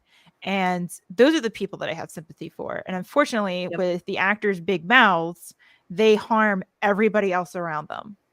I agree with you, Mhm. Meg, 100%. Yeah. Yeah, I feel bad. I mean, for everybody behind sets, because those are working people. This is Yes. their 9 to 5. This is, they don't work 6 weeks and make $60,000-$70,000 for those things. They work day to day. Like, this is their job. They probably And work this 2 is happening. jobs. Yeah. Yeah. And that stuff is, I'm sure all of that is like, Nadia, you said that you were doing special effects, and then I know Rachel does a lot of cosplay. I mean, how much work goes into all of that? You guys know. Oh, man, And then to we have used- an actor like just ruin everything for you when you're working so hard on these projects.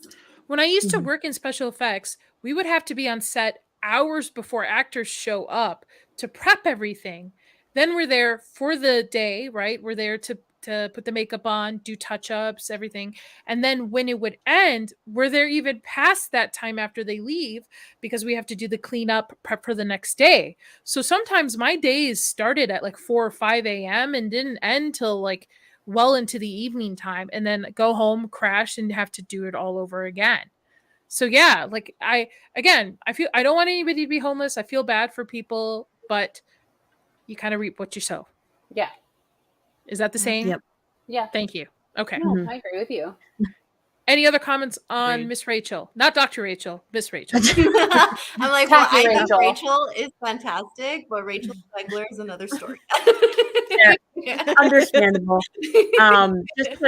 Just to jump in on what Mags was saying, yeah, and like my sympathy is pretty much gone for these actors and actresses who are running their mouths. But I also think conversation is really important. Like when people just start digging into an actor's past, their tweets, their videos, and they don't have the chance to defend themselves, or maybe they've changed over time, their opinions are different, and they don't have a chance to defend themselves, that's how people get canceled.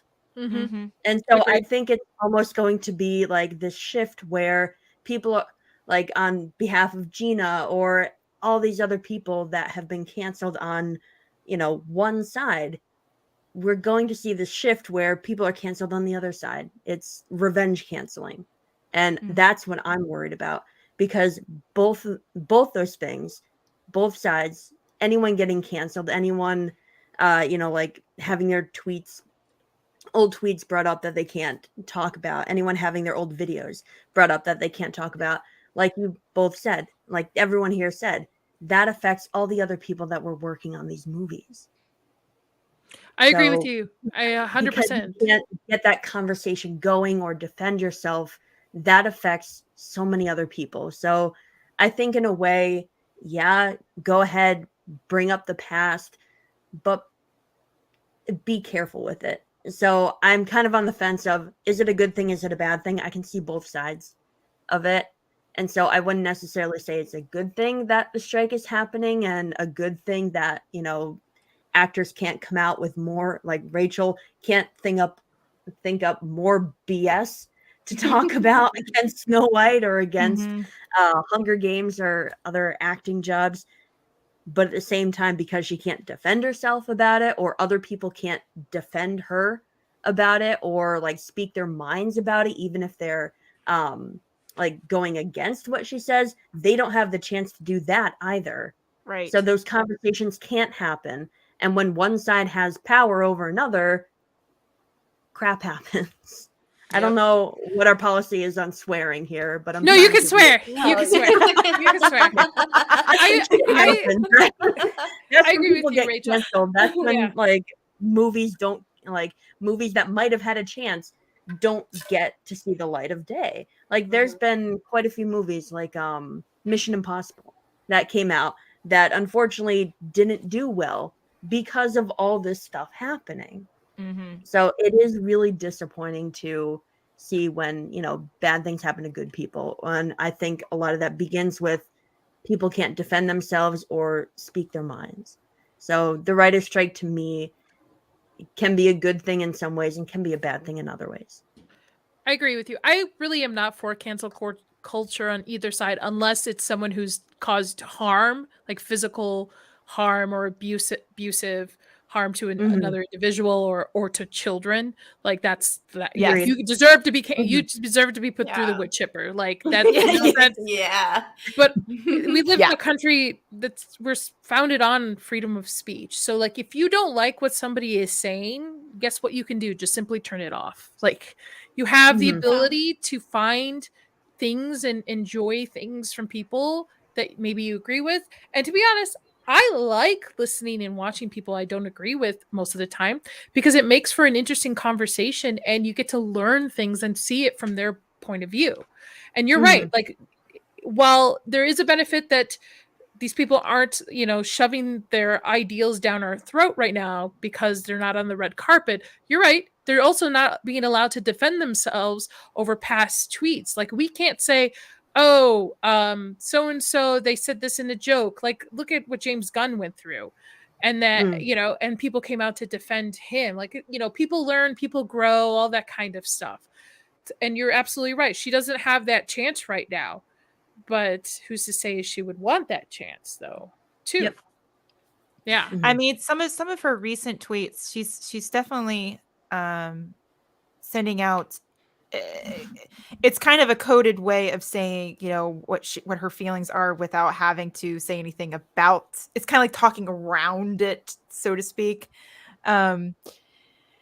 She doesn't seem to have a redeemable quality yet. Like she hasn't grown up enough to be able to say, I'm sorry for being a brat. And I am. How old is she?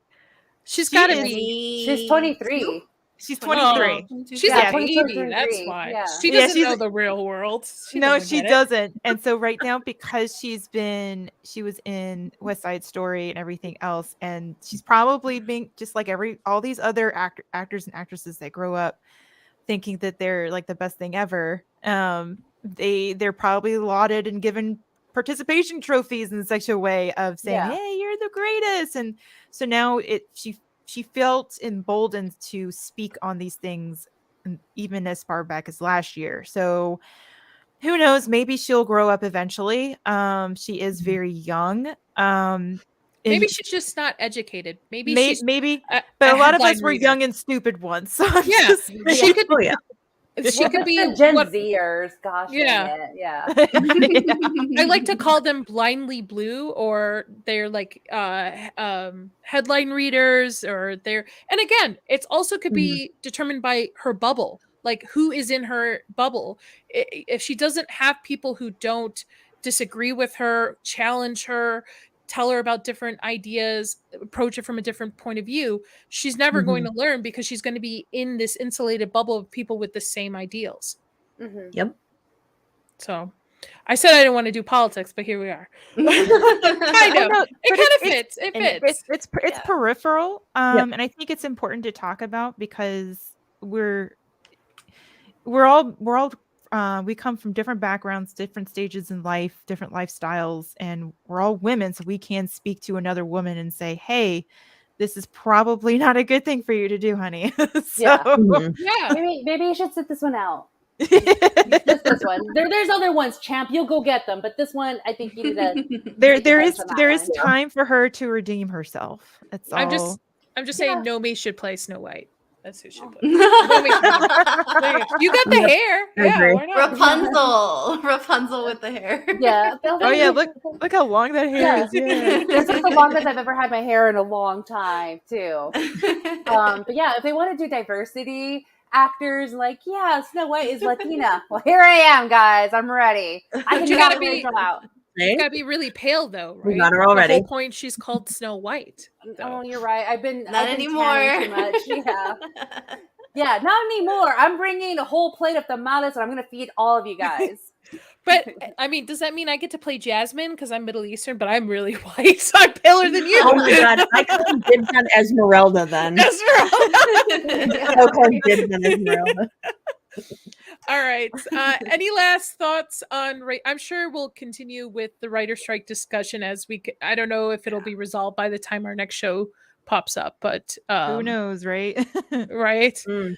Any last thoughts on Rachel and the Snow White Hunger Games fiasco? I am good. I am Okay. over her. We're gonna go Well, into Me Nomi's too. favorite topic, Blue Beetle. I think this is going to be more of Lily's favorite topic. But both her and I can relate because it's very Hispanic Mexican based. So yes, Blue Beetle. Let's talk about it. And Batman's a fascist, right? Correct. Of course. That's all I know about it. I haven't seen it yet, Yeah, I haven't had a haven't chance to see it either. but don't worry about spoilers.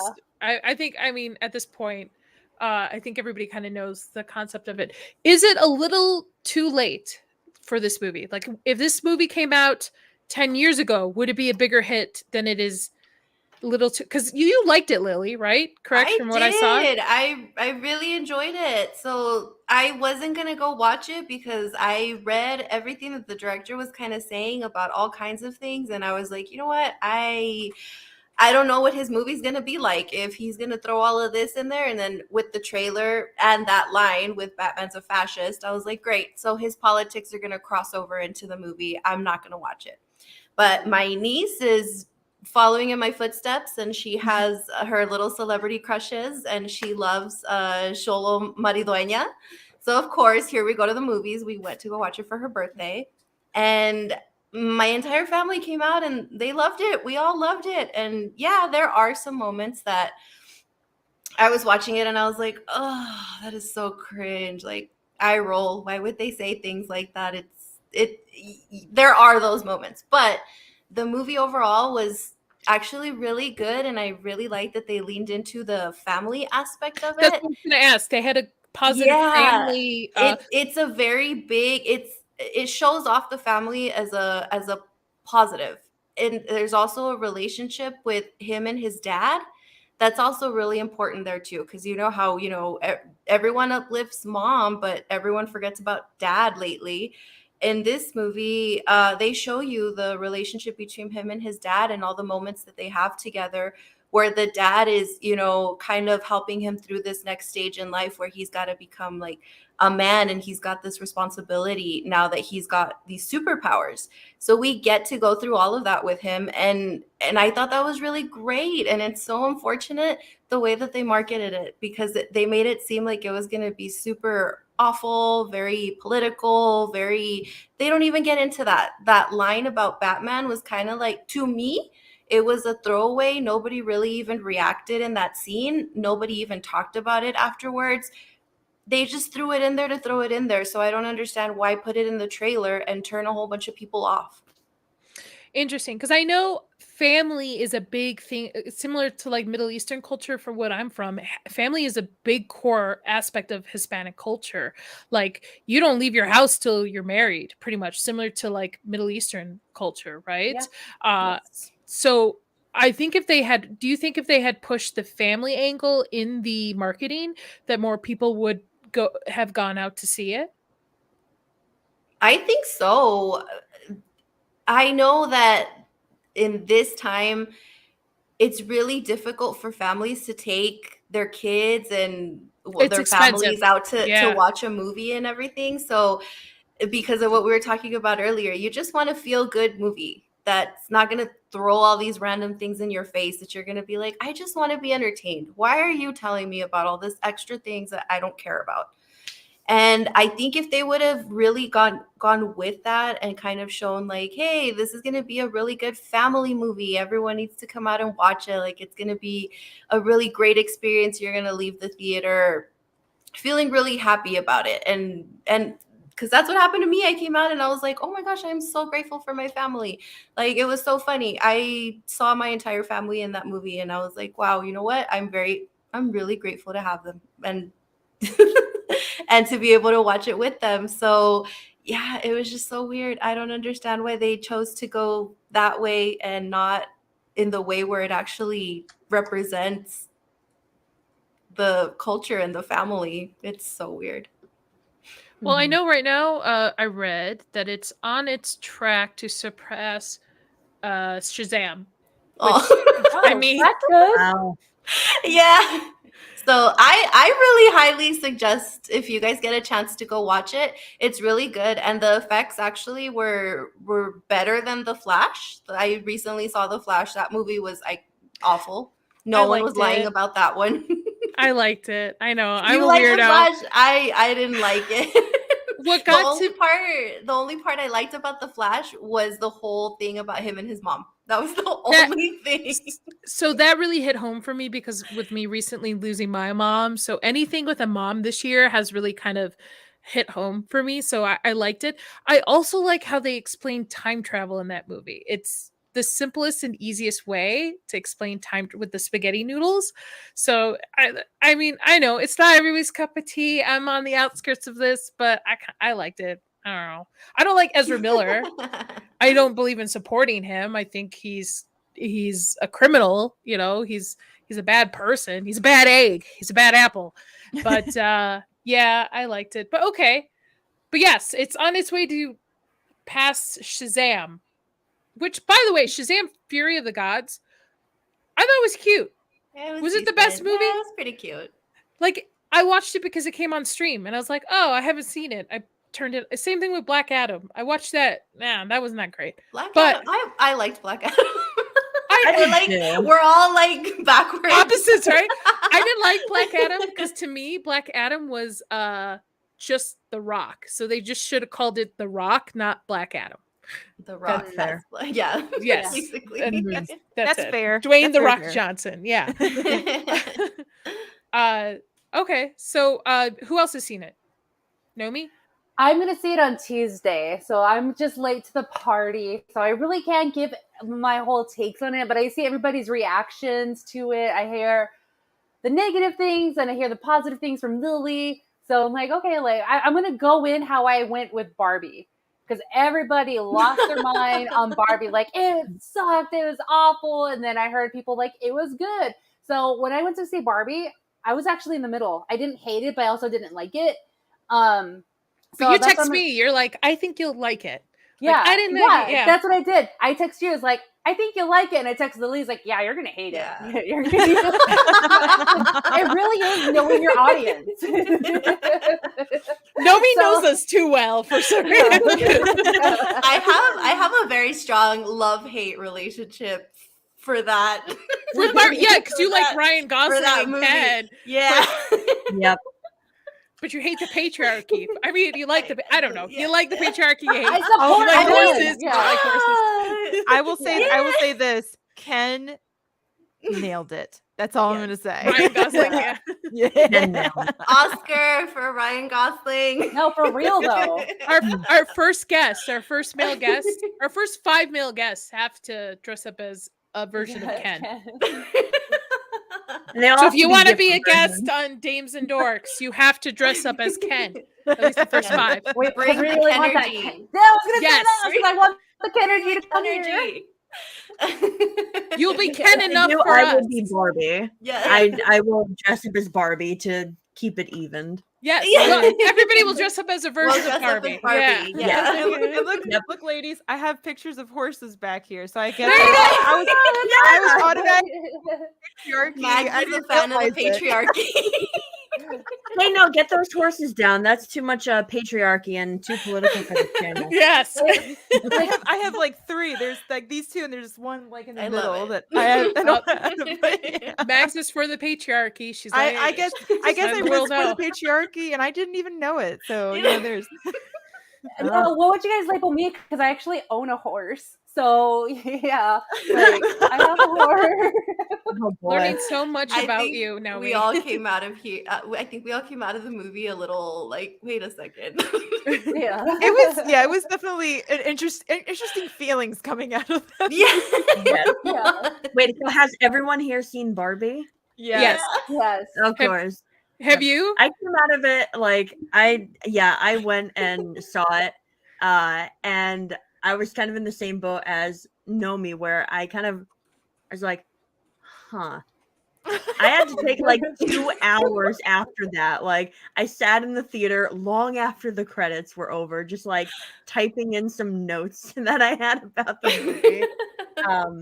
And I feel like to sort of bring it back to Blue Beetle. I think Blue Beetle and Barbie had the same issue where they were marketed in such a way that doesn't reflect the movie.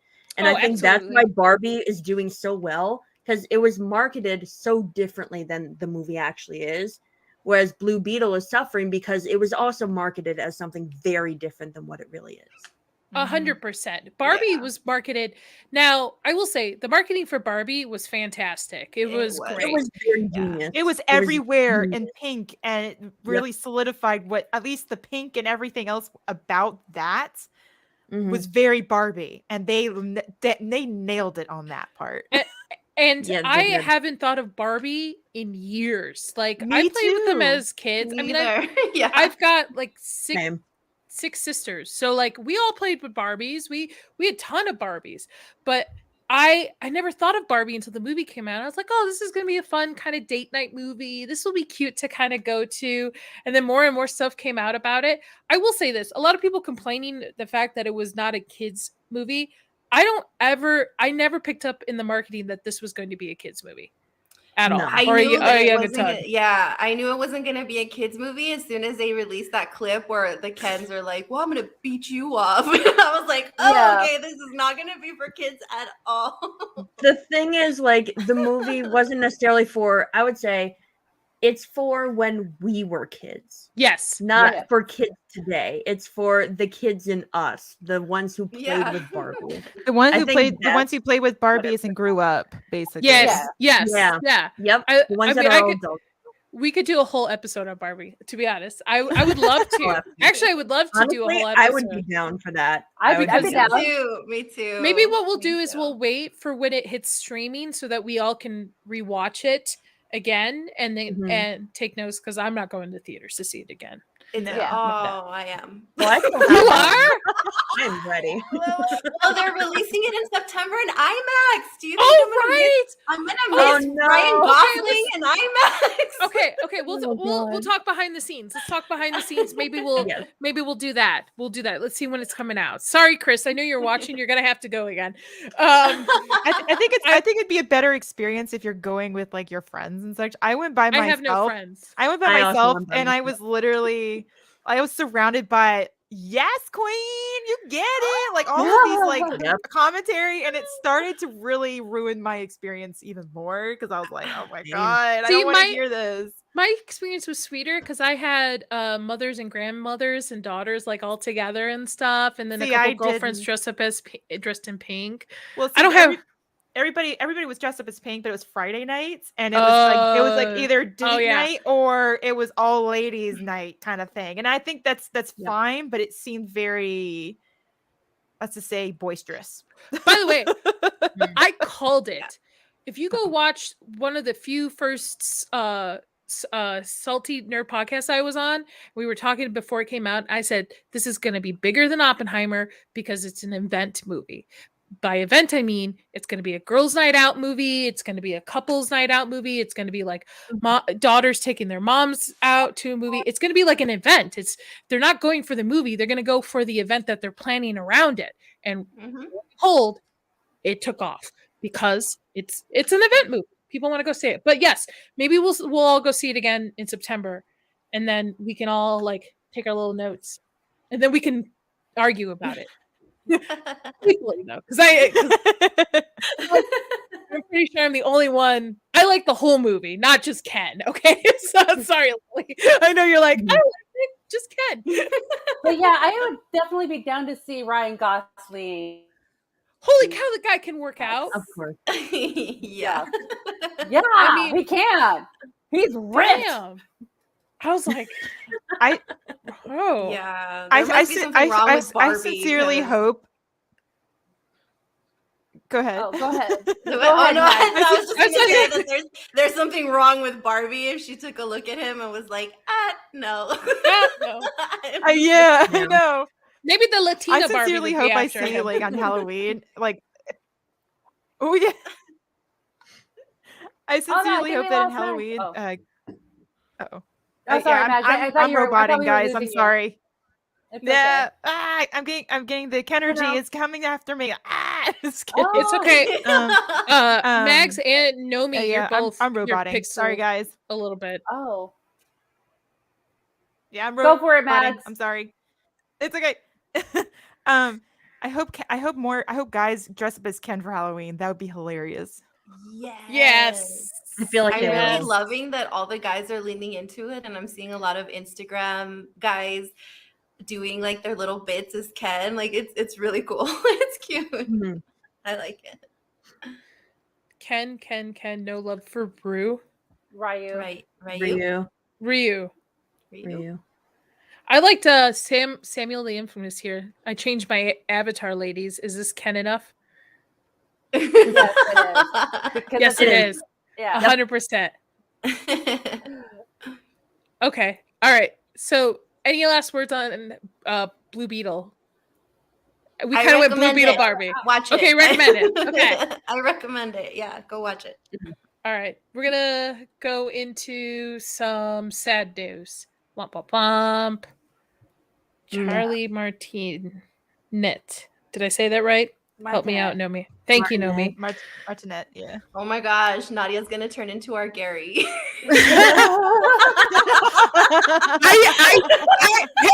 I said this on Inside All Day. I said, listen, I'm horrible at pronouncing names. And I always give shit because people either call me Naja or they added E, Nadia. I'm like, it's Nadia. But you know what? I shouldn't be mad because I can't pronounce people's names. All right, so the original voice of Mario. Did this pull up for me? It did.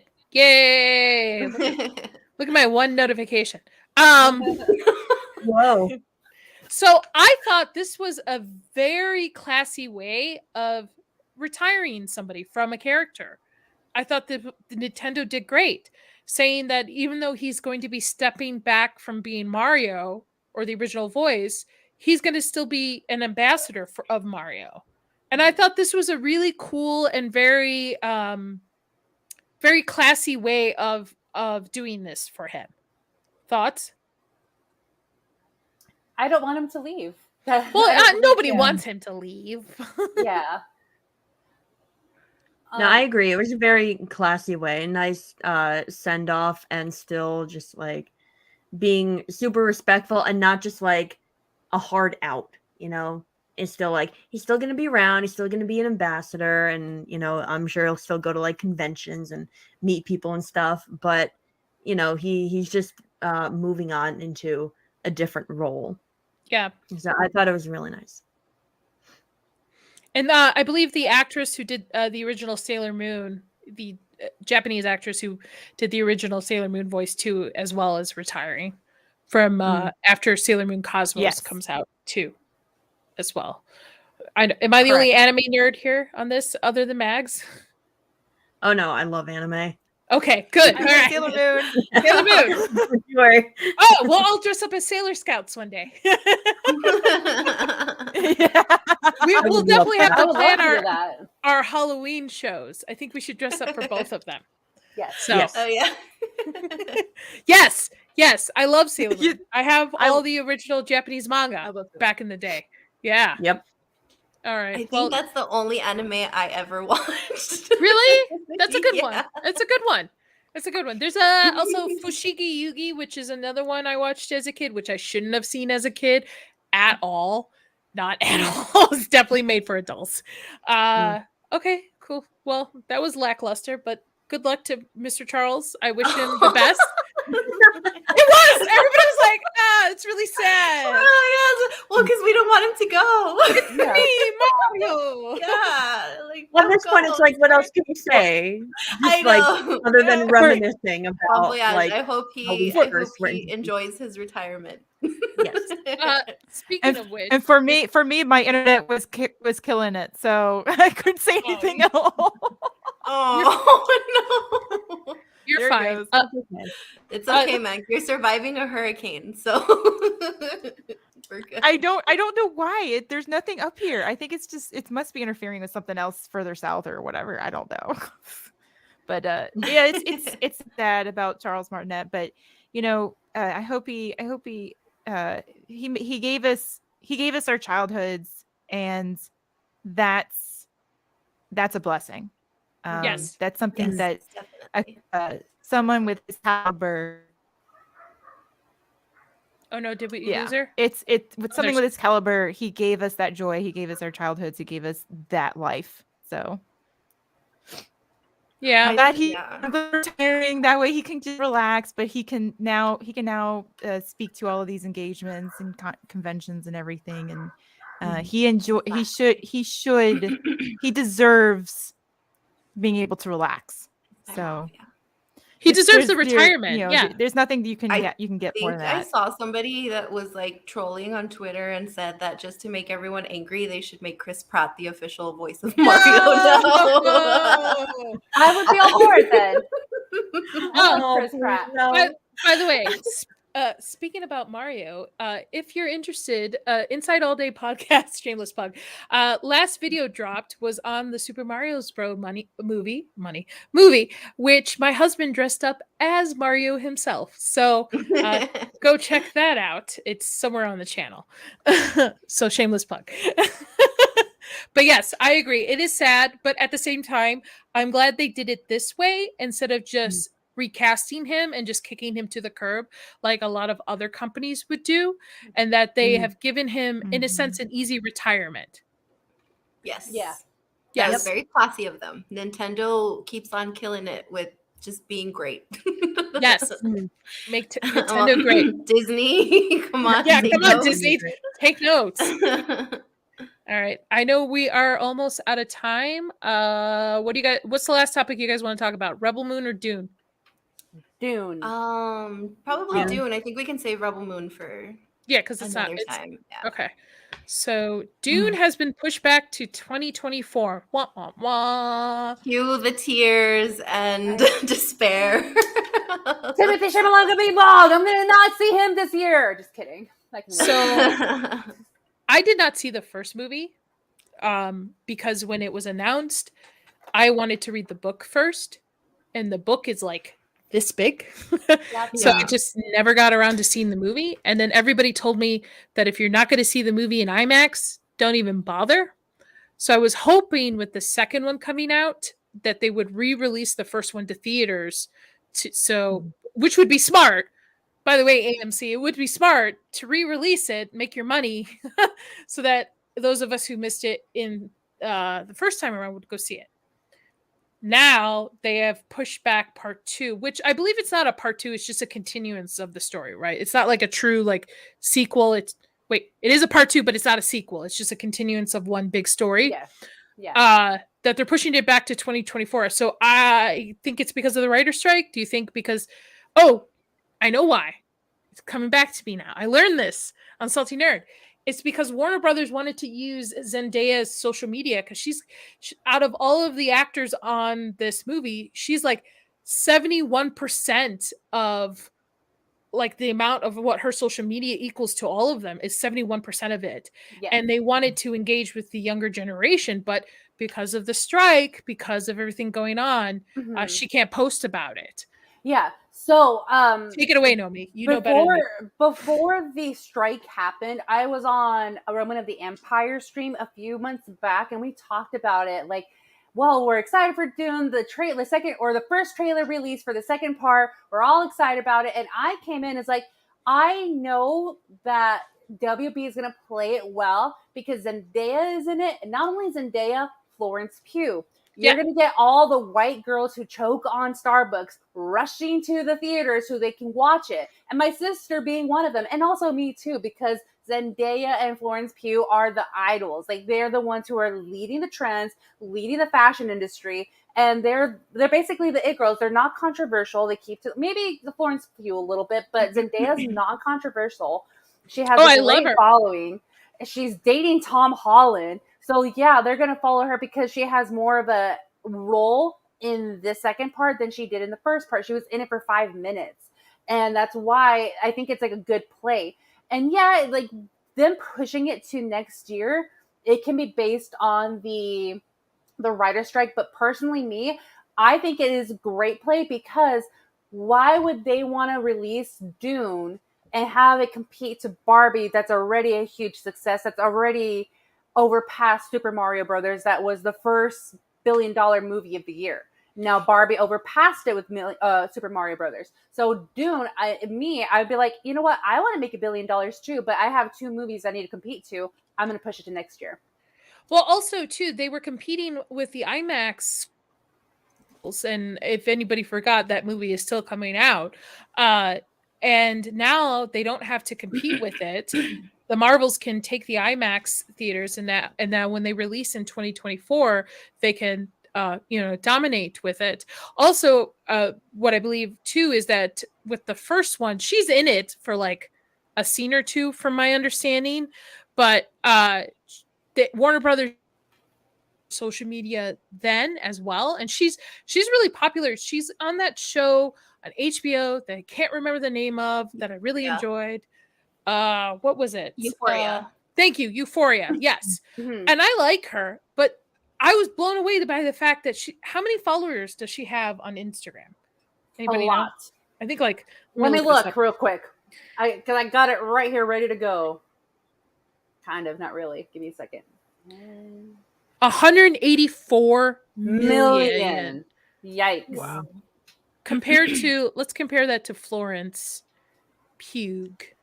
9.3 million. Yeah. But like, Zendaya has such a great humor. She's a great person. She has great character. Like, she knows who she is. She doesn't have to fight for it. She doesn't have to be a Rachel Zegler. Like, oh yeah, like, yeah, she's not in any controversy. She doesn't say anything stupid. She's classy. To me, she comes off very classy, very held together. She doesn't want to. She's similar to a lot of the older actors in Hollywood who don't open their mouths. You know, they kind of like Tom Cruise. He just wants to thank you for watching his movies, right? He doesn't want to tell you who he voted for. He doesn't want to tell you what he believes in. He just wants to be like, you know what? Thank you so much for coming to see my movie. We made this for you. So she's similar to, I think, in that kind of realm. Yeah. Well, the reason why I love Zendaya, because she has such a great humor to herself. There was a shirt she came out that she was walking around, and the shirt said, "I don't need tits. Tits need me," because she doesn't have like a good rack.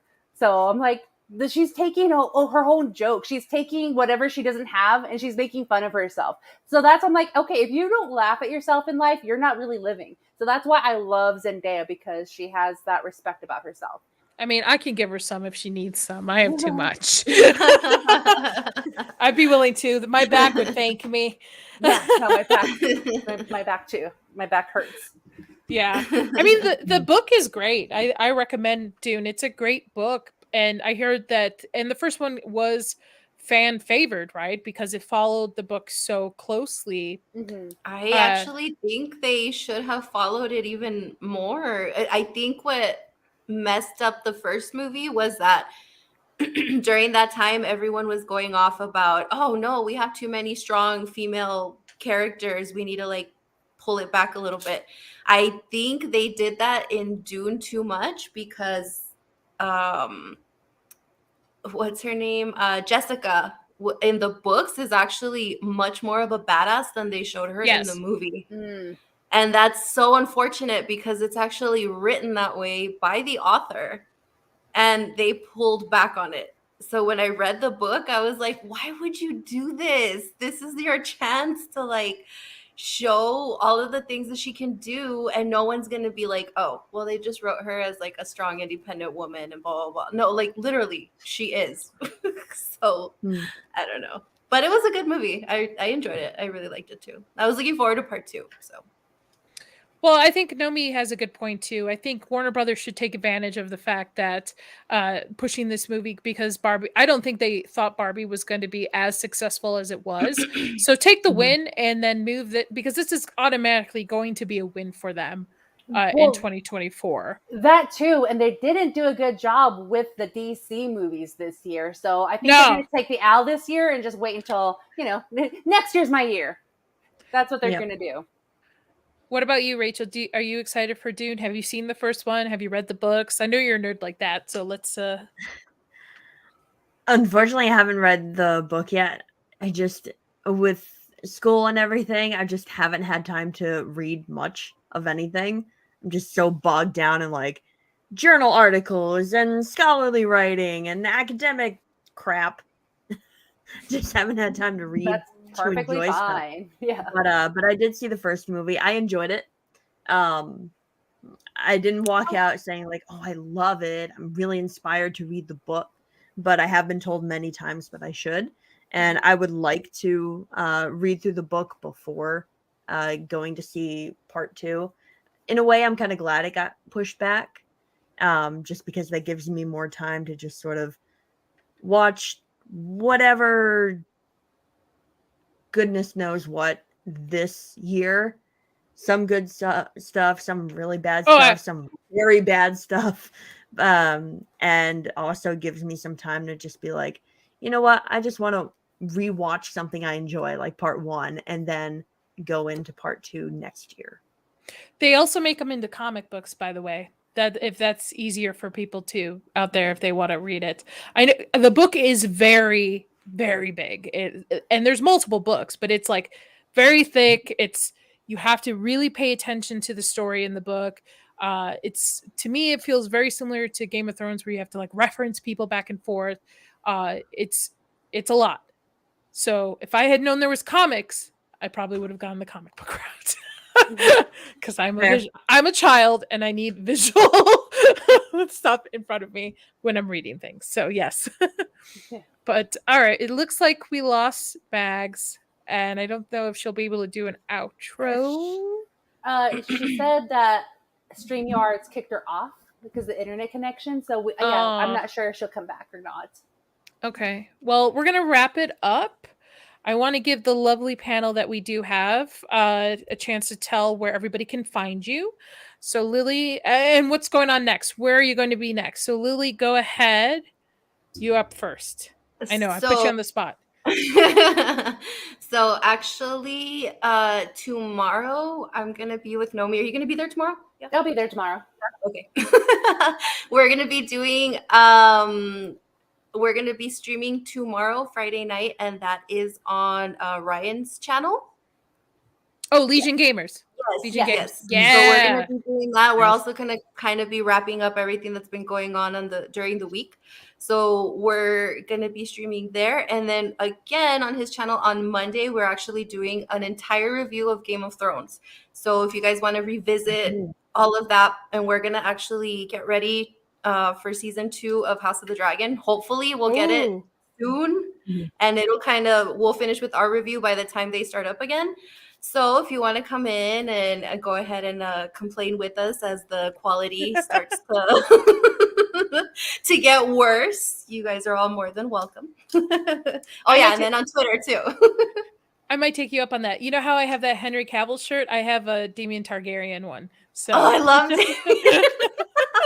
Yes. All right, Nomi, where can people find you next?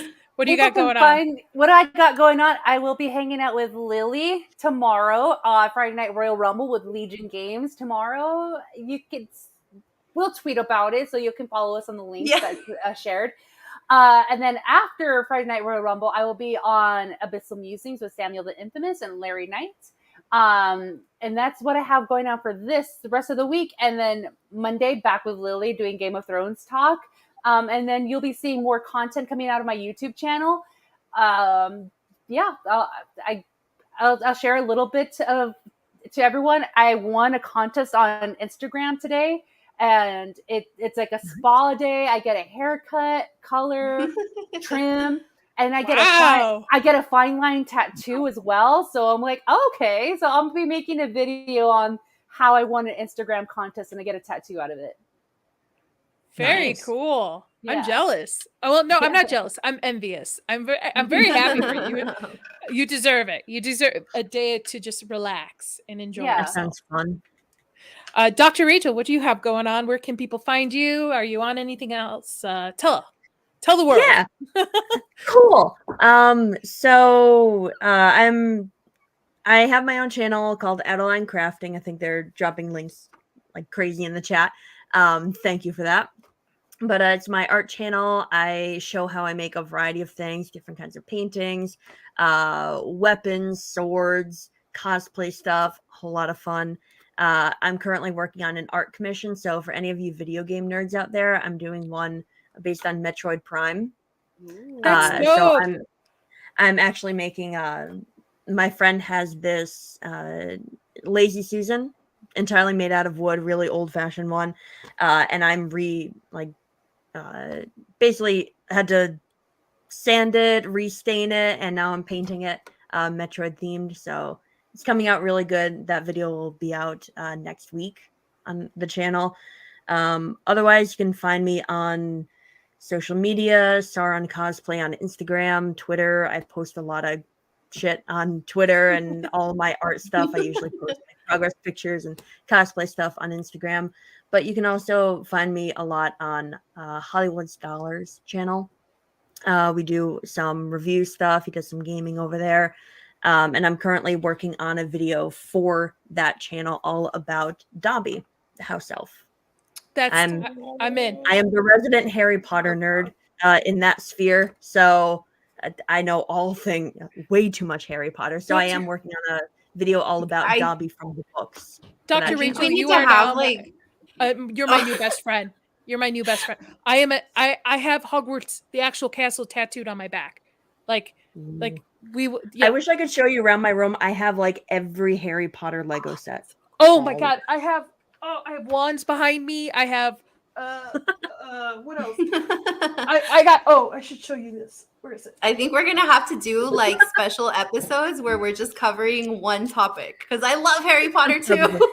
So my mother-in-law knows I love Harry Potter so much that every Christmas birthday she will send me Harry Potter stuff, and she got me all the first 2 books, and they're all like with nice artwork in them and stuff, and they're beautiful. They're like gorgeous. Yeah. Yes. Okay. Yes, I agree. We'll do Barbie, Harry Potter. I don't know. What are you into? I don't know. All the above. So I said this before on several streams. I was a sheltered homeschooled kid, so I didn't get to read the Harry Potter books, watch the movies. I've seen the movies now as an adult, but now I need to watch the movie. I can read the books. Yeah, you can make fun of me. That's fine. No, I'm not laughing at you. Sorry. The Potter off. Yeah, I was laughing at the. I'm gonna Potter you off. Not if I Potter you off first. Well, let's just see. Once I read these books, it's all over for you bitches. So no, just kidding. But yeah, then we got to jump you over into Pottermore, and you'll learn all the lore, the extra lore over there. I mean, I just know that I'm a Hufflepuff. That makes sense. Yeah. That makes sense. Me. That makes Do sense. we have all houses represented here? I'm Maybe. a Slytherin. Okay, I'm Ravenclaw. Are you Gryffindor. Holy shit, we do!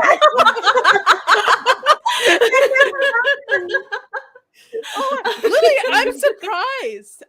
You come off as a Slytherin more so. All right, girl. Yeah, I can see the Slytherin in you.